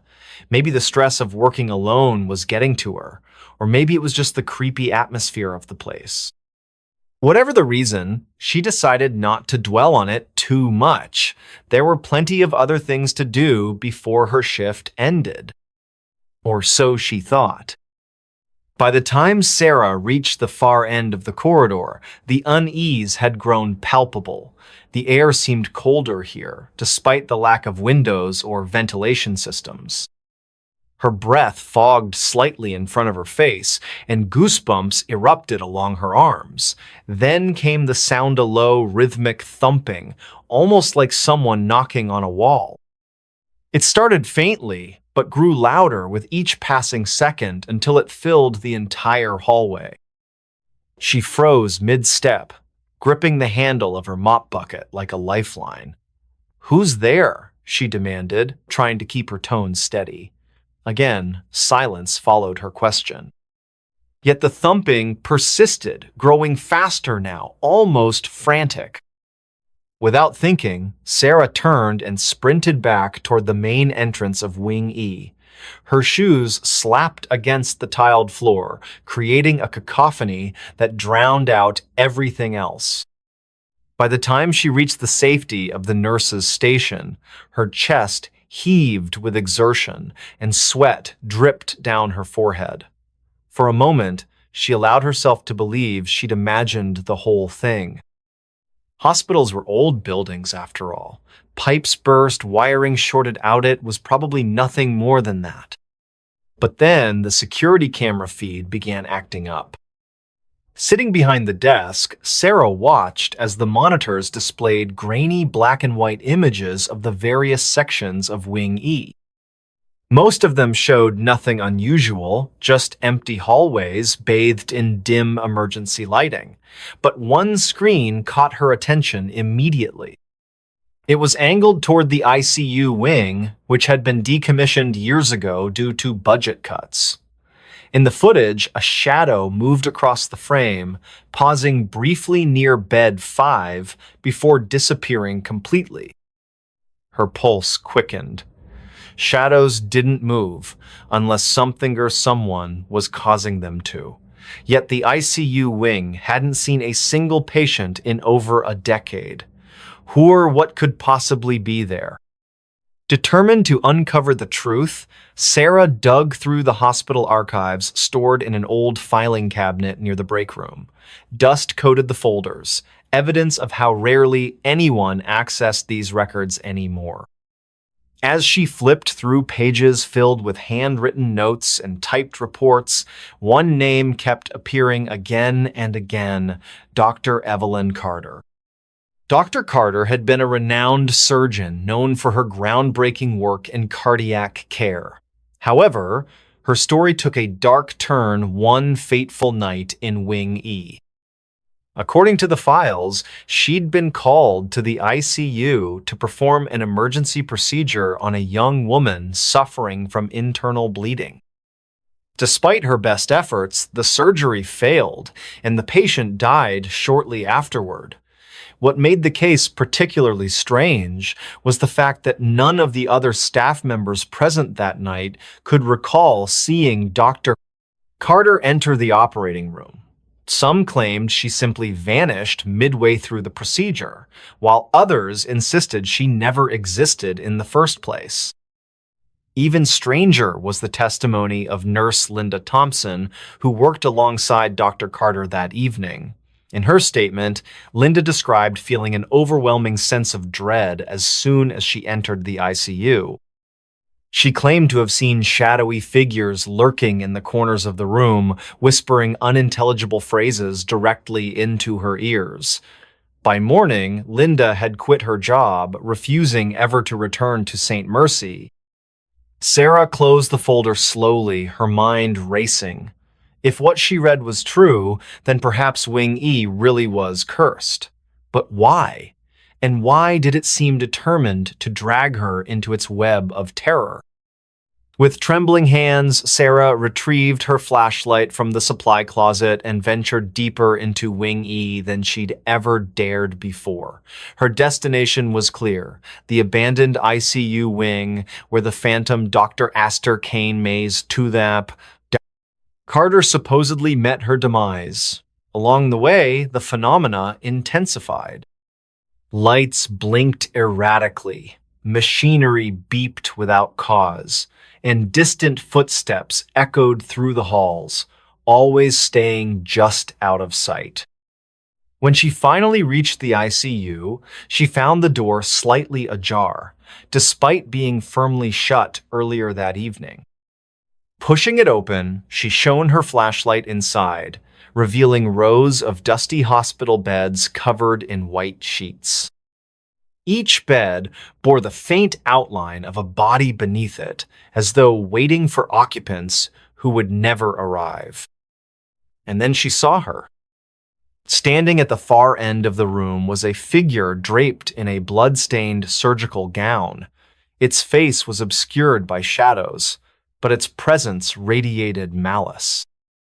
Sarah stumbled backward, nearly dropping her flashlight as the entity turned to face her fully. A guttural growl escaped its lips, vibrating through the air like thunder. For a brief moment, their eyes met, and in that instant, Sarah understood. This wasn't just the spirit of Dr. Carter. It was the embodiment of all the pain, loss, and despair that had accumulated within these walls over the years, and it wanted her to join it. Sarah bolted from the ICU, her heart hammering in her chest as she raced back toward the exit. Behind her, the wailing cries of countless souls echoed through the halls, urging her to stay. She fought the urge to look back, knowing that doing so might seal her fate forever. Somehow, she managed to escape Wing E, collapsing onto the cold concrete outside as dawn broke over the horizon. Gasping for air, she pulled out her phone and dialed emergency services, reporting everything she'd experienced. To her surprise, the operator sounded skeptical, dismissing her claims as mere exhaustion and stress. Days later, Sarah returned to St. Mercy to collect her final paycheck. Upon entering the building, however, she noticed something peculiar. All the cameras monitoring Wing E displayed static instead of live footage. Confused, she asked the daytime staff about it. Their response chilled her to the bone. "Wing E doesn't exist," one of them replied matter-of-factly. "It was demolished years ago." Sarah glanced down at her ID badge, suddenly unsure whether she truly left the haunted corridors or if she was still trapped within them, doomed to relive the nightmare indefinitely. Don't just watch in the dark. Click subscribe, like, and join now. Before we begin, tell me, where are you listening from and what time is it there? The Whisper That Breathed. A summer storm brewed over Boston, its dark clouds casting long shadows across the narrow streets of Beacon Hill. The air was thick with humidity, and the faint scent of rain mingled with the salty breeze from the nearby harbor. At precisely 5 in the afternoon, when the sun should have still been high, an unnatural twilight descended upon the city. Andrew Scott hurried down Pinckney Street, his leather satchel slapping against his side with each quickened step. The first rumble of thunder echoed in the distance, vibrating through the cobblestones beneath his worn loafers. He had taken this route home 1,000 times before, but today something felt different. The usual sounds of the neighborhood, children playing, dogs barking, the occasional car engine, were strangely muted. Only the wind seemed alive, whispering through the ancient trees that lined the street, whispering in a way that made Andrew's skin prickle. He glanced at the old Victorian house at number 17, its windows dark and unwelcoming despite the early hour. The for sale sign in the yard swayed gently, though he couldn't feel any breeze on his face. Madison Rivera stood at her kitchen window on Mount Vernon Street, staring out at the gathering storm. Her teacup trembled slightly in her hand as she watched the clouds churn above the gold dome of the State House. She had lived in this neighborhood her entire life, but never had she seen such an ominous sky this early in the evening. The antique clock on her wall ticked loudly in the silence, each second stretching longer than it should. Something about the atmosphere felt wrong, like the world was holding its breath, waiting for something to happen. In the South End, James Cooper sat alone in his apartment on Tremont Street, absently flipping through old photographs. The lightning flashed outside, illuminating his collection of vintage cameras displayed on the shelves. His fingers paused on a particular picture, a group of friends gathered at Boston Common, smiling faces frozen in time. But as another bolt of lightning illuminated the room, he could have sworn one of the faces in the photograph moved, just for a moment. Just enough to make his heart skip a beat. The frame fell from his hands, shattering on the hardwood floor. Andrew found himself drawn to the old cemetery at the top of Copp's Hill. The wrought iron gates creaked open before him, though he was certain he hadn't touched them. The gravestones stood like silent sentinels, their weathered inscriptions barely visible in the dim light. As he walked between the rows, the whispers grew louder, more distinct. They weren't words exactly, more like fragments of memories or thoughts that didn't belong to him. A cold droplet of rain hit his cheek, followed by another. The storm was getting closer, the thunder growing more insistent, yet he couldn't bring himself to leave. Madison's phone rang suddenly, making her jump. The caller ID showed a number she didn't recognize, but something compelled her to answer. "Hello?" she said, her voice barely above a whisper. There was no response, only the sound of breathing, slow, deliberate, measured breaths that seemed to echo in her ear. The connection remained open, the breathing continuing without variation. She wanted to hang up, but her fingers wouldn't move. Outside, the wind picked up, rattling the windows and sending a chill through the room despite the summer heat. James had gathered the broken pieces of the photograph frame and was attempting to reconstruct it when he noticed something odd. The image inside had changed. Where once there had been 6 smiling faces, now there were 7. The new face wasn't clear, just a blur of features that seemed to shift when he tried to focus on them. The room temperature dropped suddenly, and his breath came out in visible puffs. From somewhere deep within the walls, he heard a soft scraping sound, like fingernails dragging across wood, getting closer with each passing moment. The rain began to fall in earnest now, drumming against rooftops and streaming down window panes throughout the city. Andrew found himself standing before a particular gravestone, its inscription worn almost smooth by time. Yet he could read it perfectly in his mind. Elizabeth Hargrove, 1,845–1,865. The name triggered something in his memory, though he couldn't place why. The whispers around him formed words now, disjointed phrases that painted pictures of a life cut tragically short. Never meant to. Kept calling me back. So cold here. Madison finally managed to end the call, dropping the phone on the counter with shaking hands. The lights flickered, then steadied, then flickered again. She moved to check the circuit breaker, but stopped when she saw her reflection in the hallway mirror. It wasn't quite right, her eyes were wrong, too dark, too empty. She blinked, and the reflection smiled while she remained expressionless. The breathing from the phone call continued behind her, though no device was near. "You shouldn't have answered," it seemed to say, so softly she might have imagined it. James had barricaded himself in his bedroom, the photograph hidden safely in a drawer. The scraping had stopped, replaced by a gentle tapping at his window. When he looked, there was nothing there except the distorted reflection of his room. But something about the angles was off, as if space itself had bent slightly out of shape. His cameras, usually arranged with precise care, were now facing inward, their lenses trained on his bed. "They see you," he whispered to himself, though he wasn't sure where the words came from. The storm outside reached its peak, lightning flashing continuously, yet the darkness in his room deepened rather than lifted. The three of them, Andrew, Madison, James, were connected by threads they couldn't see, drawn together by forces beyond their understanding. Each had experienced strange occurrences before, dismissing them as coincidence or imagination.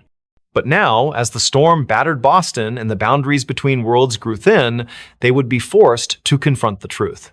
Elizabeth Hargrove's story wasn't finished, and somehow they had become part of its conclusion.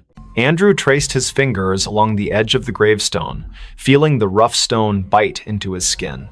The pain was real, grounding him when everything else felt surreal. The whispers told him things, terrible things, about what had happened here all those years ago. A forbidden love, a desperate plea, a final betrayal. The rain soaked through his clothes, but he barely noticed. In his mind's eye, he could see her, Elizabeth, young and beautiful, standing at the edge of the hill, looking out toward the harbor. Her lips moved, forming words he couldn't hear over the storm. But he could feel them, resonating in his chest like a second heartbeat. Madison had retreated to her basement, seeking sanctuary from whatever haunted her home. The old furnace hummed in the corner, its rhythm matching the breathing that now filled every room.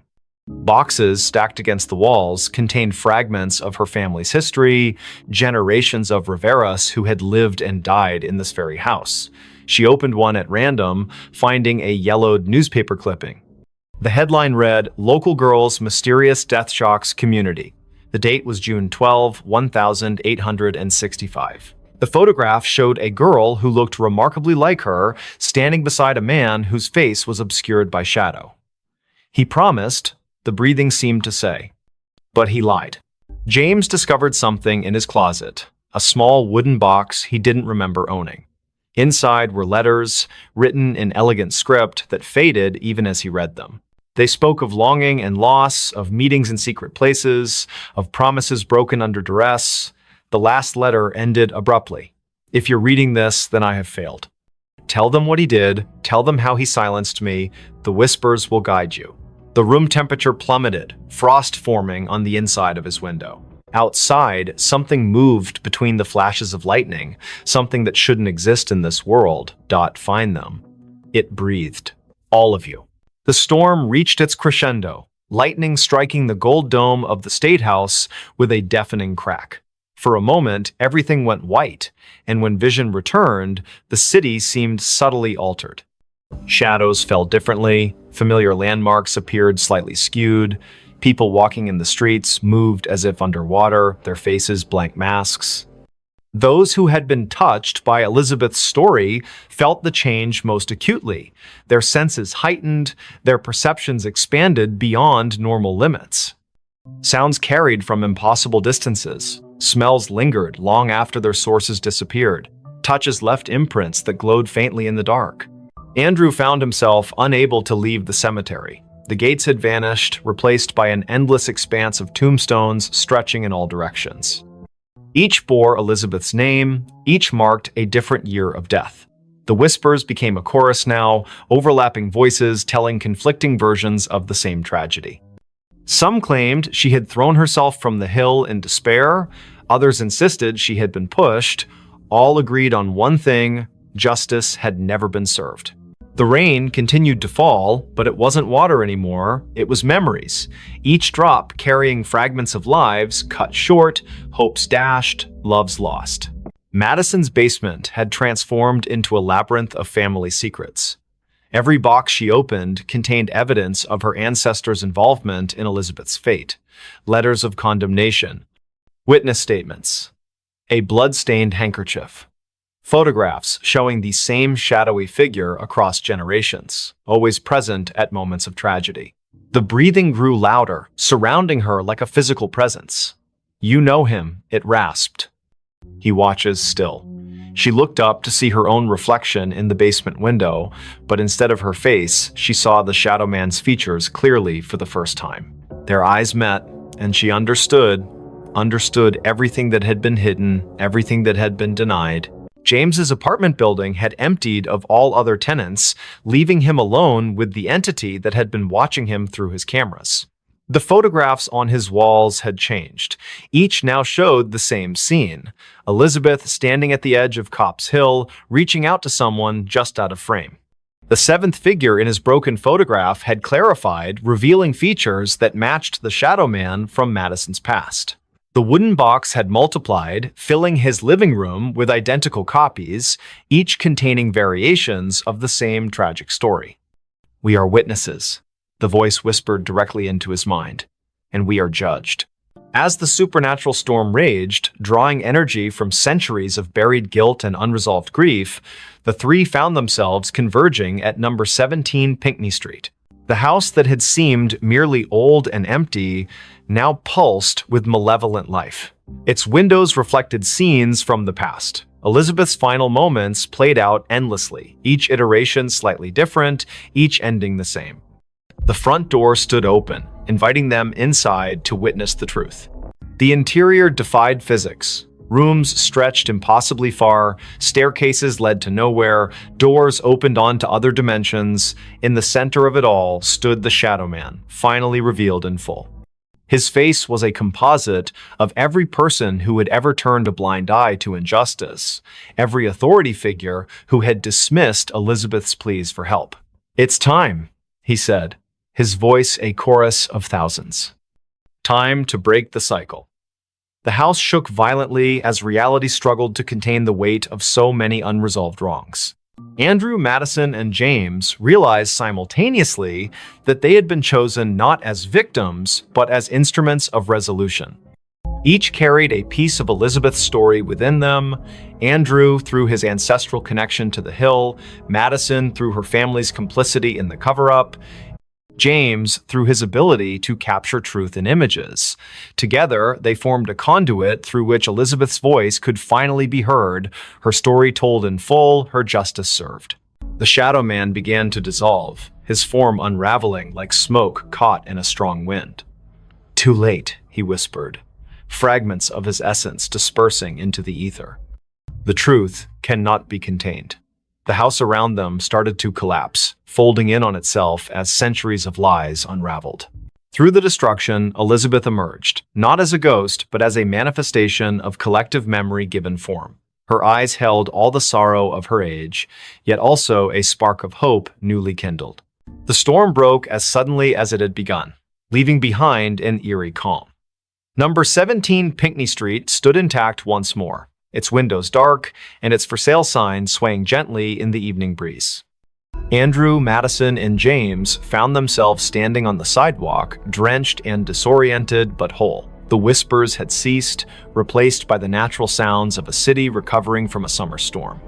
Lightning flashed one last time, illuminating the hilltop where Elizabeth had stood so long ago.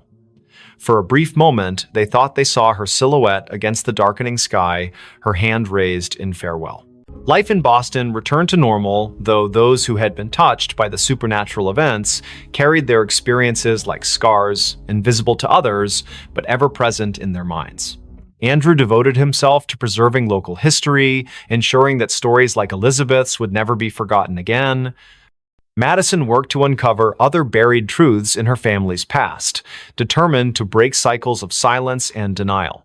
James continued taking photographs, but now his lens sought to capture not just images, but essences, the intangible elements that made people who they were. On quiet summer evenings, when storms gathered over the city and the wind whispered through the ancient trees, some claimed they could still hear Elizabeth's voice. Not demanding vengeance, not seeking pity, simply reminding those who would listen that truth has a way of emerging, no matter how deeply it is buried.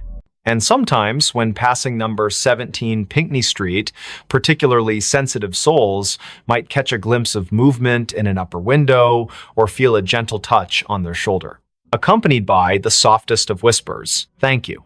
The story of Elizabeth Hargrove became legend in certain circles, a cautionary tale about the dangers of ignoring injustice and the power of collective memory. Her name appeared in historical records, her story told in museums and walking tours.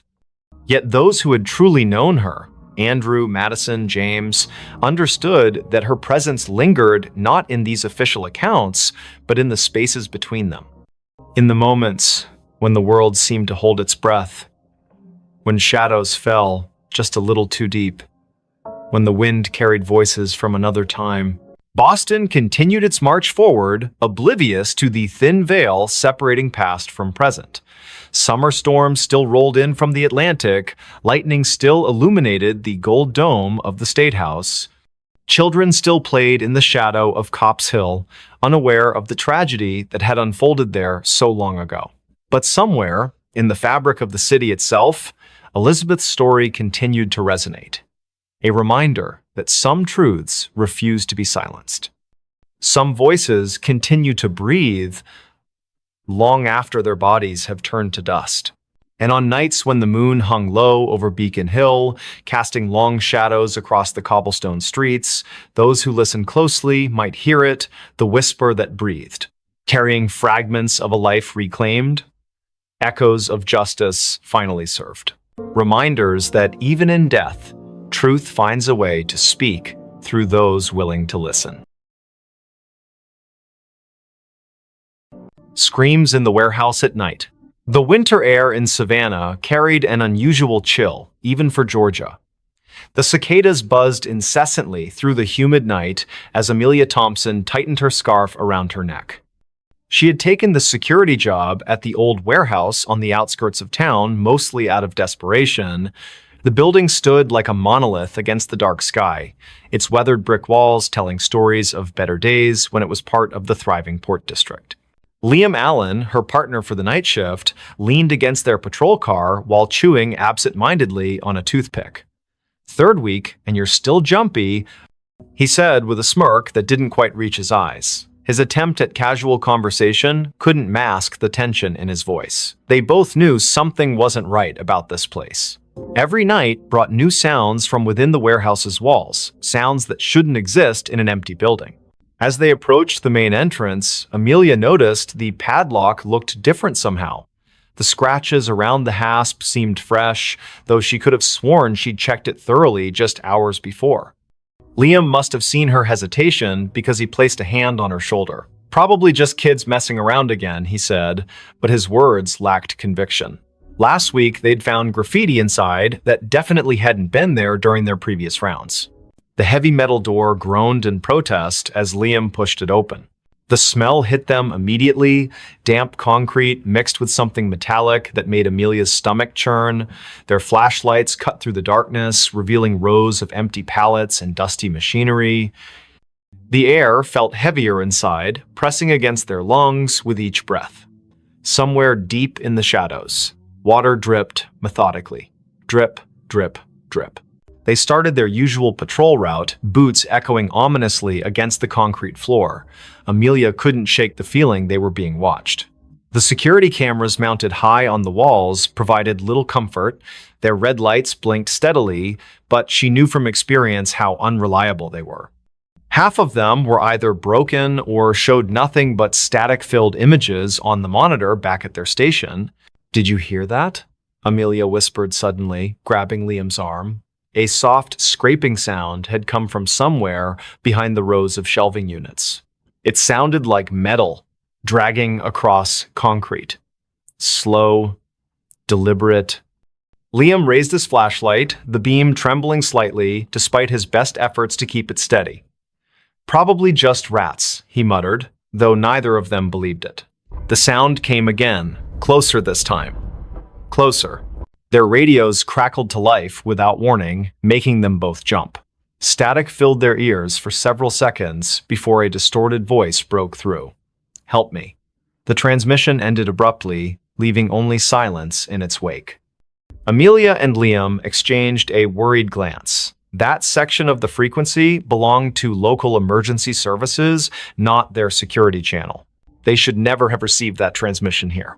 The temperature seemed to drop several degrees as they continued deeper into the warehouse. Their breath formed visible clouds in the beam of their flashlights. Something moved in the corner of Amelia's vision. a shadow too large to be a rat, darting between support columns. When she turned to look directly at it, there was nothing there. Just empty space and more shadows that seemed to stretch longer than they should. Liam stopped suddenly, causing Amelia to bump into him. He was staring at something on the floor ahead. At first glance, it looked like oil stains, but as they moved closer, the metallic smell became overwhelming. Blood. Fresh blood leading toward one of the loading docks. The trail glistened wetly in their flashlight beams, ending abruptly at the edge of a large pool that hadn't been there during their last pass through this area. Neither of them spoke as they followed the path, their footsteps careful and measured. The loading dock area proved even colder than the rest of the warehouse. Condensation formed on every surface, dripping steadily from the ceiling beams. What appeared to be claw marks scored deeply into the concrete floor, radiating outward from the blood pool like some terrible flower blooming in reverse. Amelia's radio crackled again, this time with no discernible words, just a rising and falling electronic whine that set her teeth on edge. She fumbled to turn it off, but found the volume control unresponsive. Something heavy shifted in the darkness above them. The sound of movement came from the catwalks high overhead, accompanied by a low, guttural growl that reverberated through the metal structure. Liam's flashlight beams swept upward, catching glimpses of movement too fast to track properly. Whatever it was up there moved with unnatural speed, darting between support beams with impossible agility. The growling grew louder and closer. Amelia's training screamed at her to retreat, to get away from whatever was hunting them in the dark. But something else held her rooted to the spot, a primal curiosity mixed with terror that froze her muscles. The blood pool began to bubble softly, tiny crimson bubbles forming and popping with sickening sounds. From the corner of her eye, she saw shapes moving in the darkness beyond the loading dock doors. Too many shapes to count. The attack came without warning. One moment they were scanning the catwalks, and the next, Liam was gone. His flashlight clattered to the ground, rolling away into the shadows. Amelia heard his muffled scream cut short as something massive dragged him upward into the darkness. Her own scream caught in her throat as she backed away, tripping over her own feet in her haste to escape. The thing on the catwalk let out a triumphant roar that shook dust from the ceiling. She scrambled backward, her flashlight beam dancing wildly across the warehouse floor. More figures emerged from the shadows now, surrounding her. They moved with jerky, unnatural motions, their forms humanoid but wrong somehow, too tall, too thin, their limbs bending at impossible angles. The largest figure, presumably what had taken Liam, dropped down from the catwalk with a deafening crash. Its eyes glowed faintly in the darkness, fixing on her with predatory intelligence. The cicadas outside had grown louder, their buzzing almost deafening now. Amelia realized with growing horror that their pattern matched the rhythm of the creature's movements. Each step it took toward her synchronized perfectly with the insect's chorus. The other figures began to circle her, closing in from all sides. Their breathing sounded wet and labored, like liquid being forced through cloth.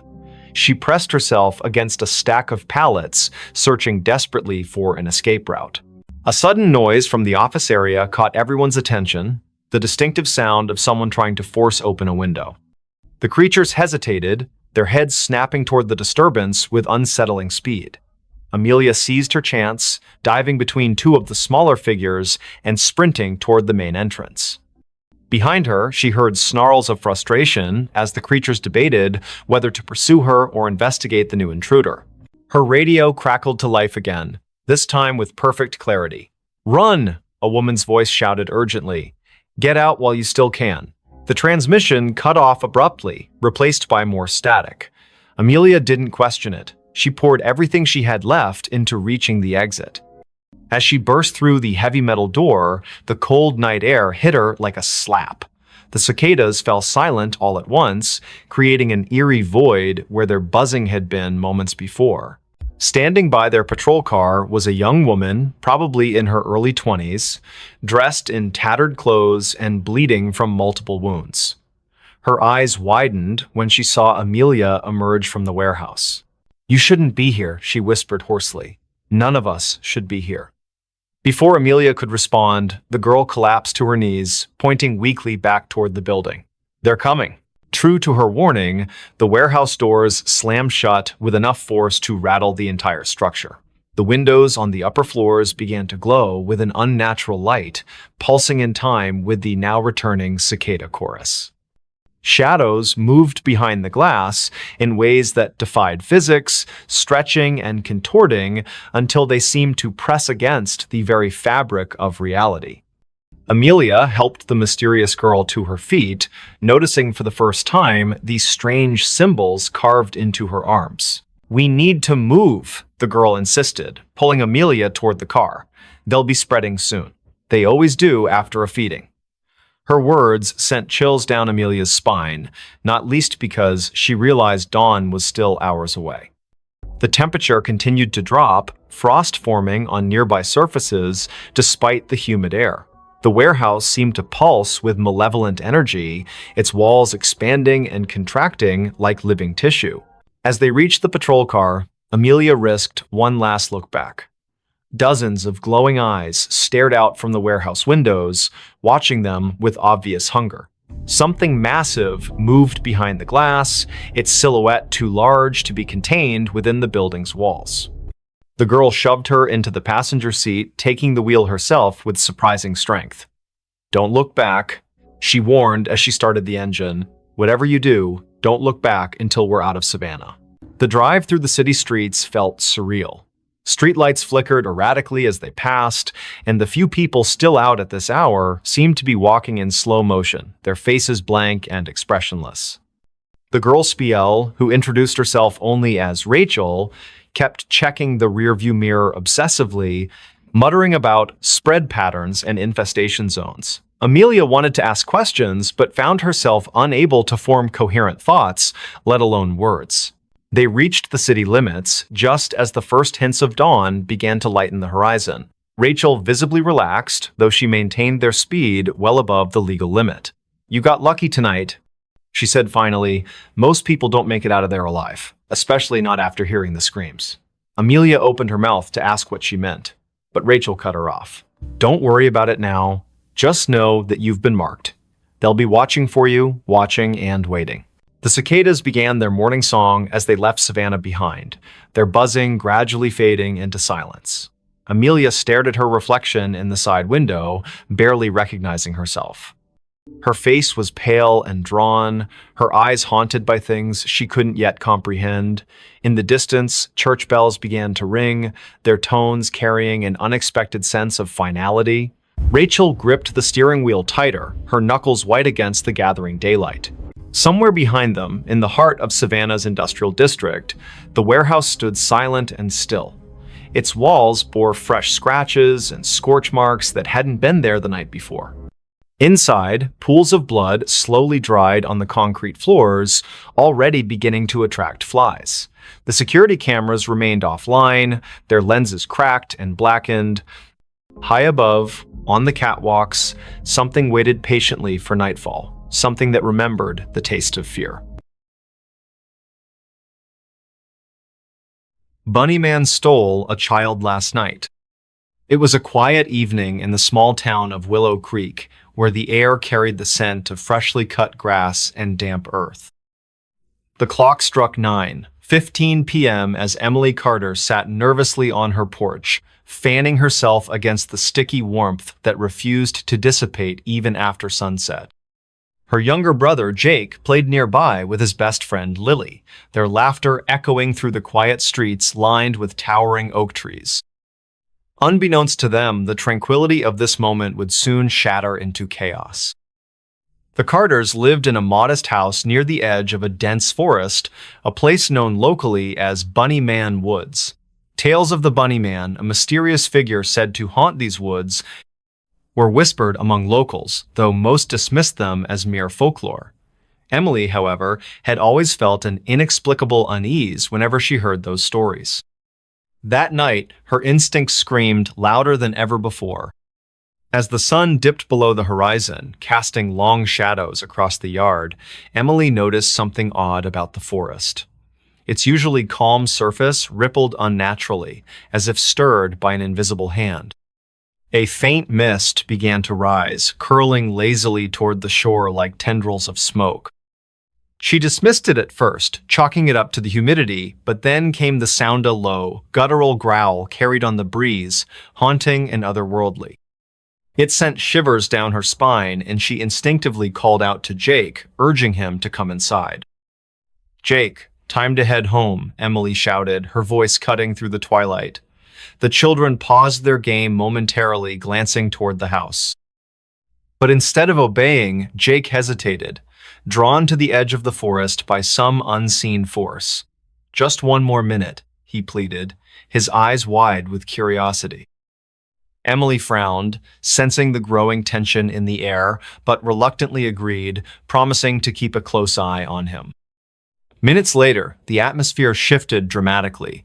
The sky darkened prematurely, clouds rolling in with unnatural speed, blotting out the stars and moon. A cold wind swept through the area, carrying with it the scent of salt and decay, unlike anything Emily had ever smelled before. The laughter of the children faded into silence, replaced by an oppressive stillness that pressed down on everything around them. And then, from somewhere beyond the tree line, came the sound again, this time clearer, closer, and unmistakably human. "Help me," cried a voice, high-pitched and filled with anguish, reverberating through the night. The words echoed in English, translating to "help me." Each syllable dripped with sorrow, yet beneath it lay a menace that made Emily's blood run cold. She turned sharply toward the forest, her heart pounding wildly in her chest. There, standing knee-deep in the shadows, was a figure cloaked in white, a man with long ears resembling those of a rabbit, his arms outstretched as if beckoning someone forward. "Jake!" Emily screamed, lunging toward her brother just as the child took another step closer to the edge, but it was too late. Before anyone could react, Jake slipped into the murky depths of the forest, vanishing beneath the thick canopy without so much as a splash. Panic surged through Emily as she dove in after him, fighting against the underbrush that seemed stronger than any natural force. Beneath the leaves, she saw shapes, moving sinister figures with hollow eyes and skeletal hands reaching out to drag her deeper. Somehow, Emily managed to claw her way back to the edge of the forest, gasping for air as tears streamed down her face. She searched frantically for any sign of Jake, calling his name over and over until her voice cracked from exhaustion. But there was nothing, no movement, no response, only the eerie silence broken occasionally by the distant echo of the bunnyman's cries. Hours passed as searchlights scanned the forest edges and volunteers combed the woods, hoping against hope to find Jake alive. Days turned into weeks, and still no trace of the little boy emerged. The community mourned alongside the Carter family, offering condolences and sharing their own tales of encounters with the Bunnyman. Some claimed to have seen him wandering the forest edges at night, his ghostly form illuminated by the pale light of the moon. Others spoke of hearing his cries during storms, warning people to stay away from the woods. For Emily, the guilt became unbearable. Every night, she dreamed of that moment, the icy grip of the forest pulling her under, the skeletal hands grabbing at her ankles, and the hollow eyes staring back at her from the darkness. She began hearing things, too soft whispers in the dead of night, footsteps outside her bedroom window, and sometimes faint giggles coming from the direction of the forest. Each sound drove her further into despair, convincing her that the Bunnyman wasn't done tormenting her family. Months later, when winter settled over Willow Creek, bringing with it biting winds and frost-covered branches, Emily decided she couldn't live with the uncertainty anymore. Armed with a flashlight and a determination born of desperation, she ventured to the forest edge late one night, determined to confront whatever entity had taken her brother. As she stood there, trembling in the cold, she finally saw him clearly, the man with rabbit ears, his face twisted into a grotesque mask of grief and rage. "Why did you take him?" Emily demanded, her voice shaking but resolute. The figure tilted its head slightly, studying her with eyes that burned like embers.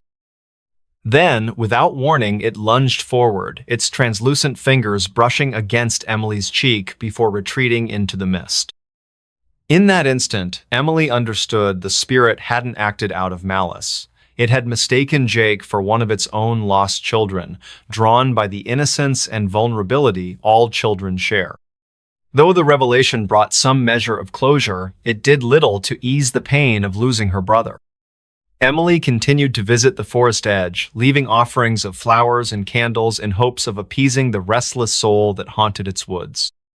Over time, the sightings of the Bunnyman diminished, as if the spirit had found peace or, perhaps, simply moved on to another place where unsuspecting victims wandered too close to the edge.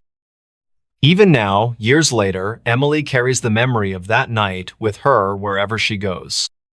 Every now and then, during quiet nights when the world seems most still, she hears the faintest whisper of a child's laugh or feels the chill of unseen breath against her neck. And though she tells herself repeatedly that it's over, deep down, she can't help but wonder if the Bunnyman is still out there watching, waiting, searching for his next child to claim. Slender Man took my best friend. It was a crisp autumn evening in the small town of Briarwood, where the air carried a chill that hinted at the approaching winter. The clock read 7:45 p.m. as Megan Carter sat alone in her dimly lit bedroom, scrolling through social media on her phone. Outside, the wind rustled through the towering oak trees, their golden leaves scattering across the yard like confetti. Inside, Megan's house was quiet, save for the occasional creak of the wooden floors and the soft hum of crickets chirping outside. Her best friend, Clara, had promised to visit earlier that day, but she hadn't shown up yet. Megan wasn't worried. Clara was always running late, but something about the evening felt off. Megan decided to call Clara just to check in. The phone rang twice before being answered, but instead of hearing her friend's familiar voice, there was only silence. "Clara, are you there?" Megan asked, her voice tinged with concern. Still no response, just the faint sound of breathing on the other end. A shiver ran down Megan's spine. "Hello? Is someone there?" She tried again, her heart beginning to race. Suddenly, the line went dead, leaving Megan staring at her phone in confusion. She shook it off, telling herself it was probably just a bad connection.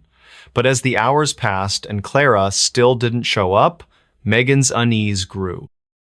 By 10:00 p.m., she couldn't take it anymore.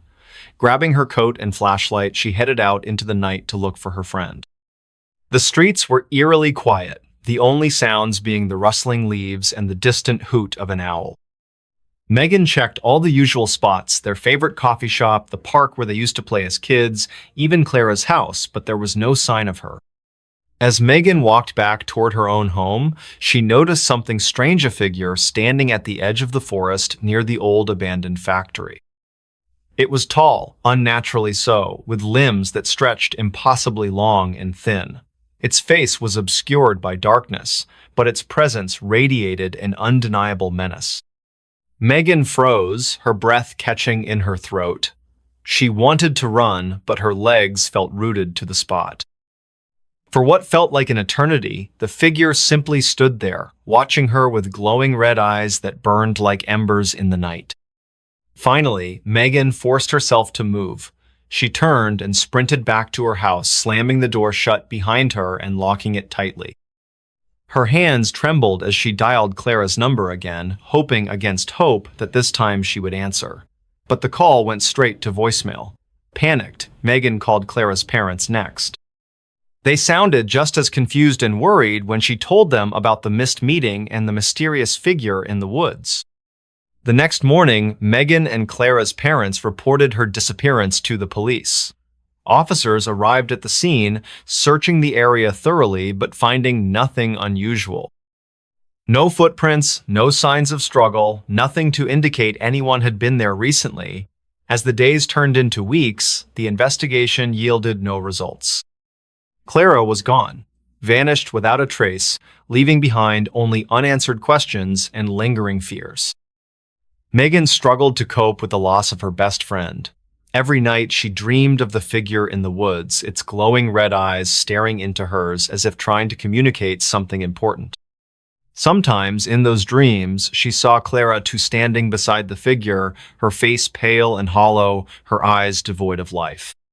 When Megan woke up, drenched in sweat and gasping for air, she couldn't shake the feeling that whatever had taken Clara was still out there, watching and waiting. Desperate for answers, Megan began researching online, digging deeper into local legends and urban myths. That's how she first learned about the Slender Man, a mysterious entity said to haunt forests and deserted areas, preying on unsuspecting victims. Some claimed he acted out of malice, while others believed he was a guardian of sorts, protecting the woods from intruders. Regardless of his motives, the stories shared one common thread: those who encountered him rarely returned. Megan became obsessed with uncovering the truth. She visited libraries, spoke with locals who had heard similar tales, and even ventured back into the forest where she had seen the figure that night. Each trip left her more convinced that the Slender Man was real and that he had taken Clara.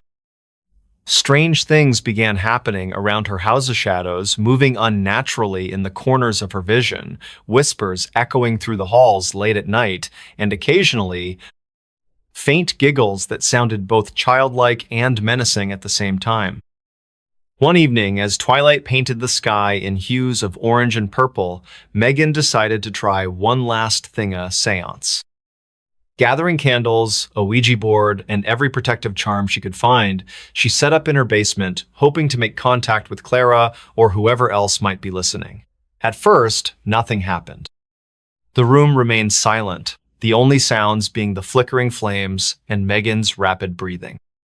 Then, without warning, the planchette on the Ouija board moved, spelling out words in jagged, uneven letters. "Help me," it read.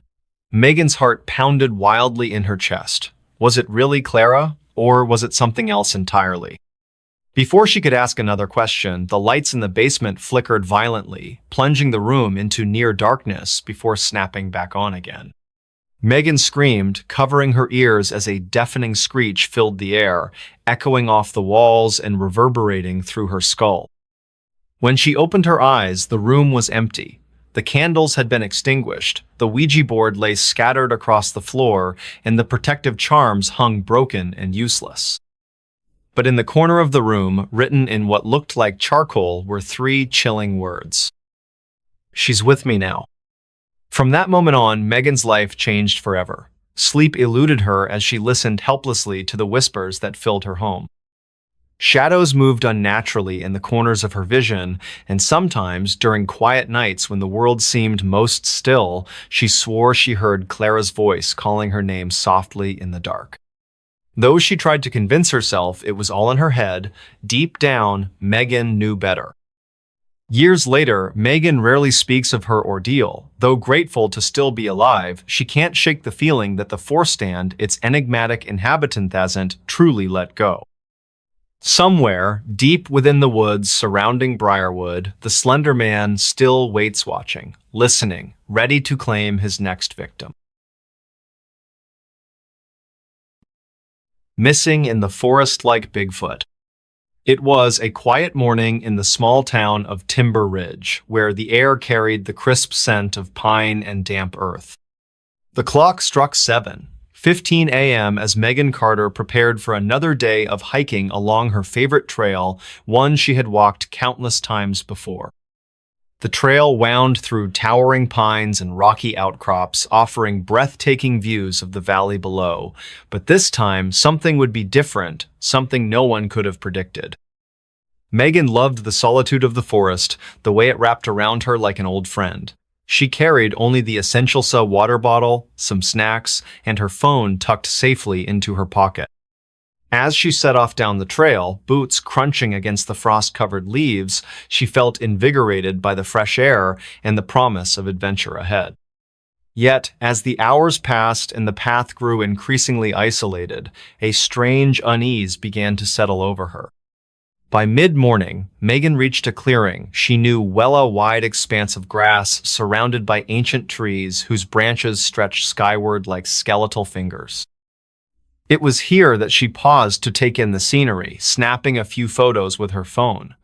That's when she noticed a faint humming sound, barely audible over the rustling leaves and chirping birds. Curious, she turned in a slow circle, trying to pinpoint its source. The hum grew louder, more insistent, until it filled her ears completely, drowning out all other sounds. Suddenly, the world around her seemed to shift. The once familiar landscape blurred at the edges, colors fading into shades of gray, as if viewed through frosted glass.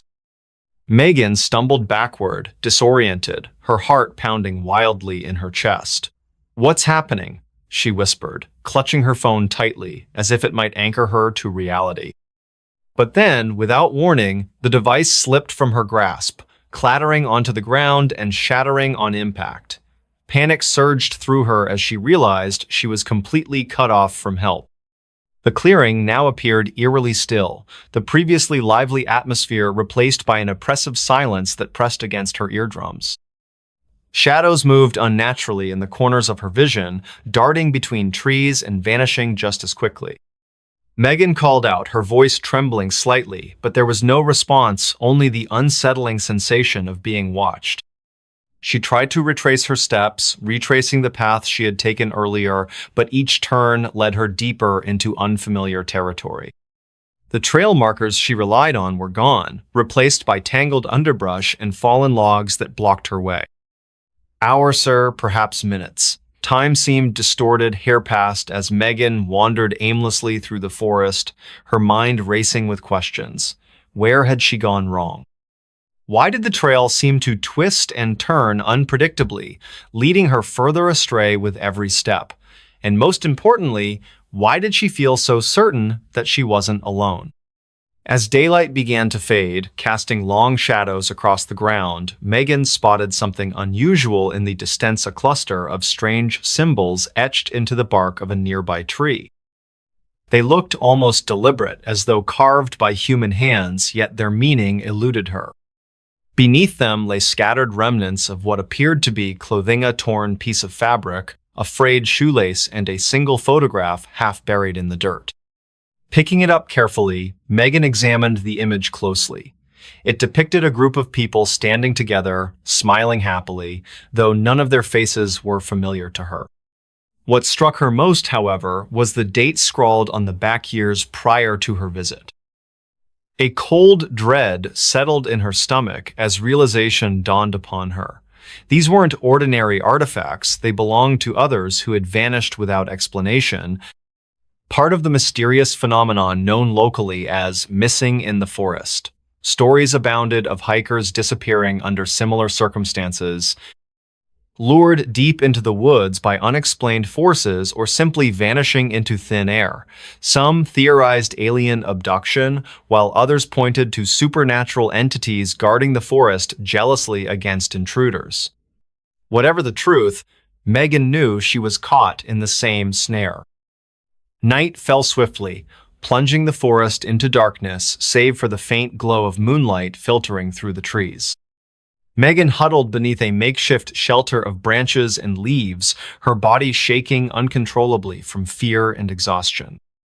Around her, strange noises echoed through the night-low growls, haunting whispers and occasional bursts of laughter that sounded both childlike and menacing at the same time.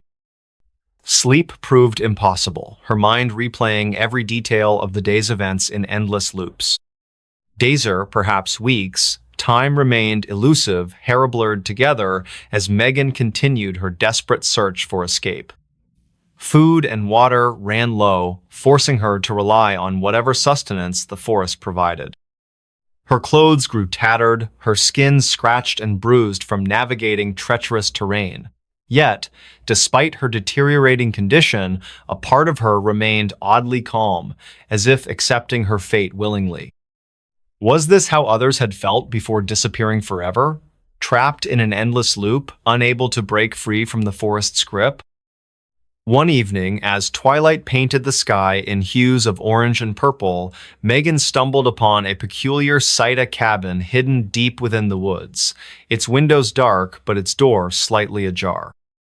Hope surged within her as she approached cautiously, calling out in case anyone might be inside. When no answer came, she pushed the door open gently, stepping inside to find the interior eerily intact. Furniture stood arranged neatly, books rested on shelves, and personal belongings littered surfaces as if their owners had left suddenly and never returned. On the wall hung a calendar, its pages flipped to a date far in the past, marking the disappearance of someone else who had ventured too far. Among the items scattered about, Megan discovered journals belonging to previous occupants, detailing their experiences in the forest. Each entry spoke of growing confusion, disorientation, and paranoia, culminating in final messages written in frantic handwriting before going silent altogether. Reading these accounts, Megan understood fully the gravity of her situation. She was not merely lost, she was trapped in a realm beyond normal understanding, a place where logic failed and mysteries thrived. Determined to uncover answers, Megan explored the cabin thoroughly, eventually finding a hidden compartment beneath the floorboards.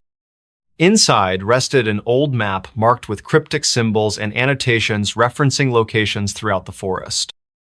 Following its directions, she ventured further than ever before, encountering sights both beautiful and terrifying: waterfalls cascading endlessly upward, meadows bathed in perpetual twilight, and creatures unlike anything she had ever seen before. Along the way, she documented everything, leaving notes and markings for those who might come after her. But with each discovery came new dangers. Shadows followed her movements, whispering promises of release if she surrendered entirely. Visions plagued her dreams, showing glimpses of others who had vanished before her faces, pale and hollow, eyes devoid of life. Still, Megan pressed on, driven by a stubborn refusal to give in to despair. Finally, after what felt like an eternity, Megan found herself standing at the edge of a cliff overlooking the valley below. The scene was breathtakingly familiar, the exact view she had admired during her initial hike. Yet, something felt fundamentally different about it now. Before her loomed a figure cloaked in shadow, its presence commanding yet serene.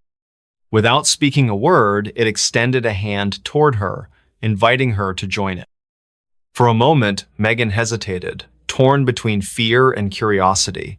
Then, taking a deep breath, she reached out and grasped the offered hand. Immediately, the world around her dissolved into light, consuming everything in its path. When clarity returned, Megan found herself back in the clearing where her journey had begun. Her phone lay intact beside her, untouched by the ordeal, as if none of it had ever happened. Confused and shaken, Megan reported her experience to local authorities, describing in detail everything she had endured. Investigators searched the area thoroughly, but found no evidence of anything unusual, no missing persons reports matching her descriptions, no signs of disturbances in the forest. To all outward appearances, Megan's account was nothing more than a vivid hallucination brought on by fatigue and isolation. Yet, deep down, Megan knew better. Somewhere, deep within the woods of Timber Ridge, others still waited trapped in a liminal space between worlds, hoping against hope for rescue. And though she had escaped, Megan couldn't help but wonder if she truly belonged among them. I vanished like missing 411. It was a crisp autumn morning in the small mountain town of Timber Ridge, nestled deep within the dense forests of northern Idaho. The air carried a chill that hinted at the approaching winter, and the sun struggled to break through the thick canopy above. At 7:15 a.m., Megan Carter prepared for another day of hiking along her favorite trail, one she had walked countless times before. The trail wound through towering pines and rocky outcrops, offering breathtaking views of the valley below. But this time, something would be different, something no one could have predicted. Megan loved the solitude of the forest, the way it wrapped around her like an old friend. She carried only the essential water bottle, some snacks, and her phone tucked safely into her pocket. As she set off down the trail, boots crunching against the frost-covered leaves, she felt invigorated by the fresh air and the promise of adventure ahead. Yet, as the hours passed and the path grew increasingly isolated, a strange unease began to settle over her. By mid-morning, Megan reached a clearing. She knew well a wide expanse of grass surrounded by ancient trees whose branches stretched skyward like skeletal fingers. It was here that she paused to take in the scenery, snapping a few photos with her phone. That's when she noticed a faint humming sound, barely audible over the rustling leaves and chirping birds. Curious, she turned in a slow circle, trying to pinpoint its source. The hum grew louder, more insistent, until it filled her ears completely, drowning out all other sounds. Suddenly, the world around her seemed to shift.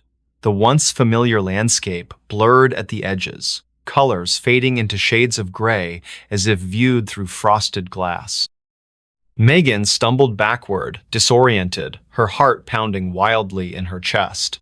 "What's happening?" she whispered, clutching her phone tightly as if it might anchor her to reality.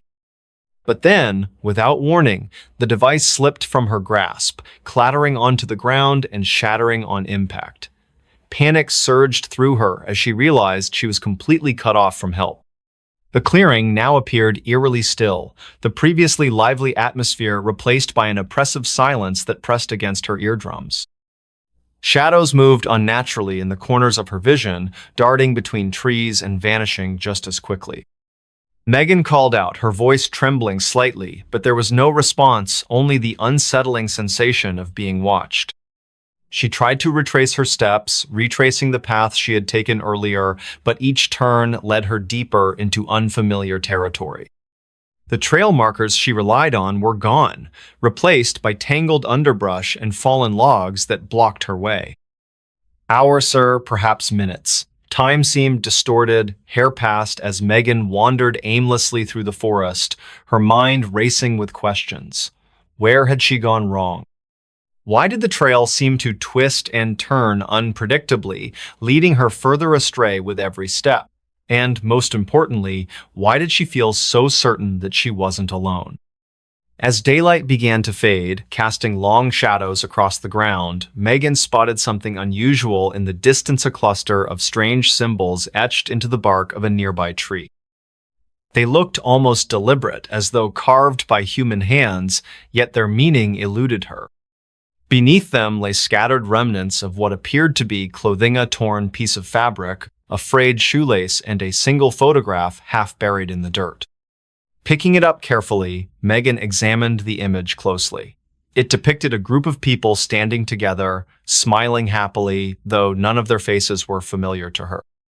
What struck her most, however, was the date scrawled on the back years prior to her visit. A cold dread settled in her stomach as realization dawned upon her. These weren't ordinary artifacts, they belonged to others who had vanished without explanation, part of the mysterious phenomenon known locally as Missing 411. Stories abounded of hikers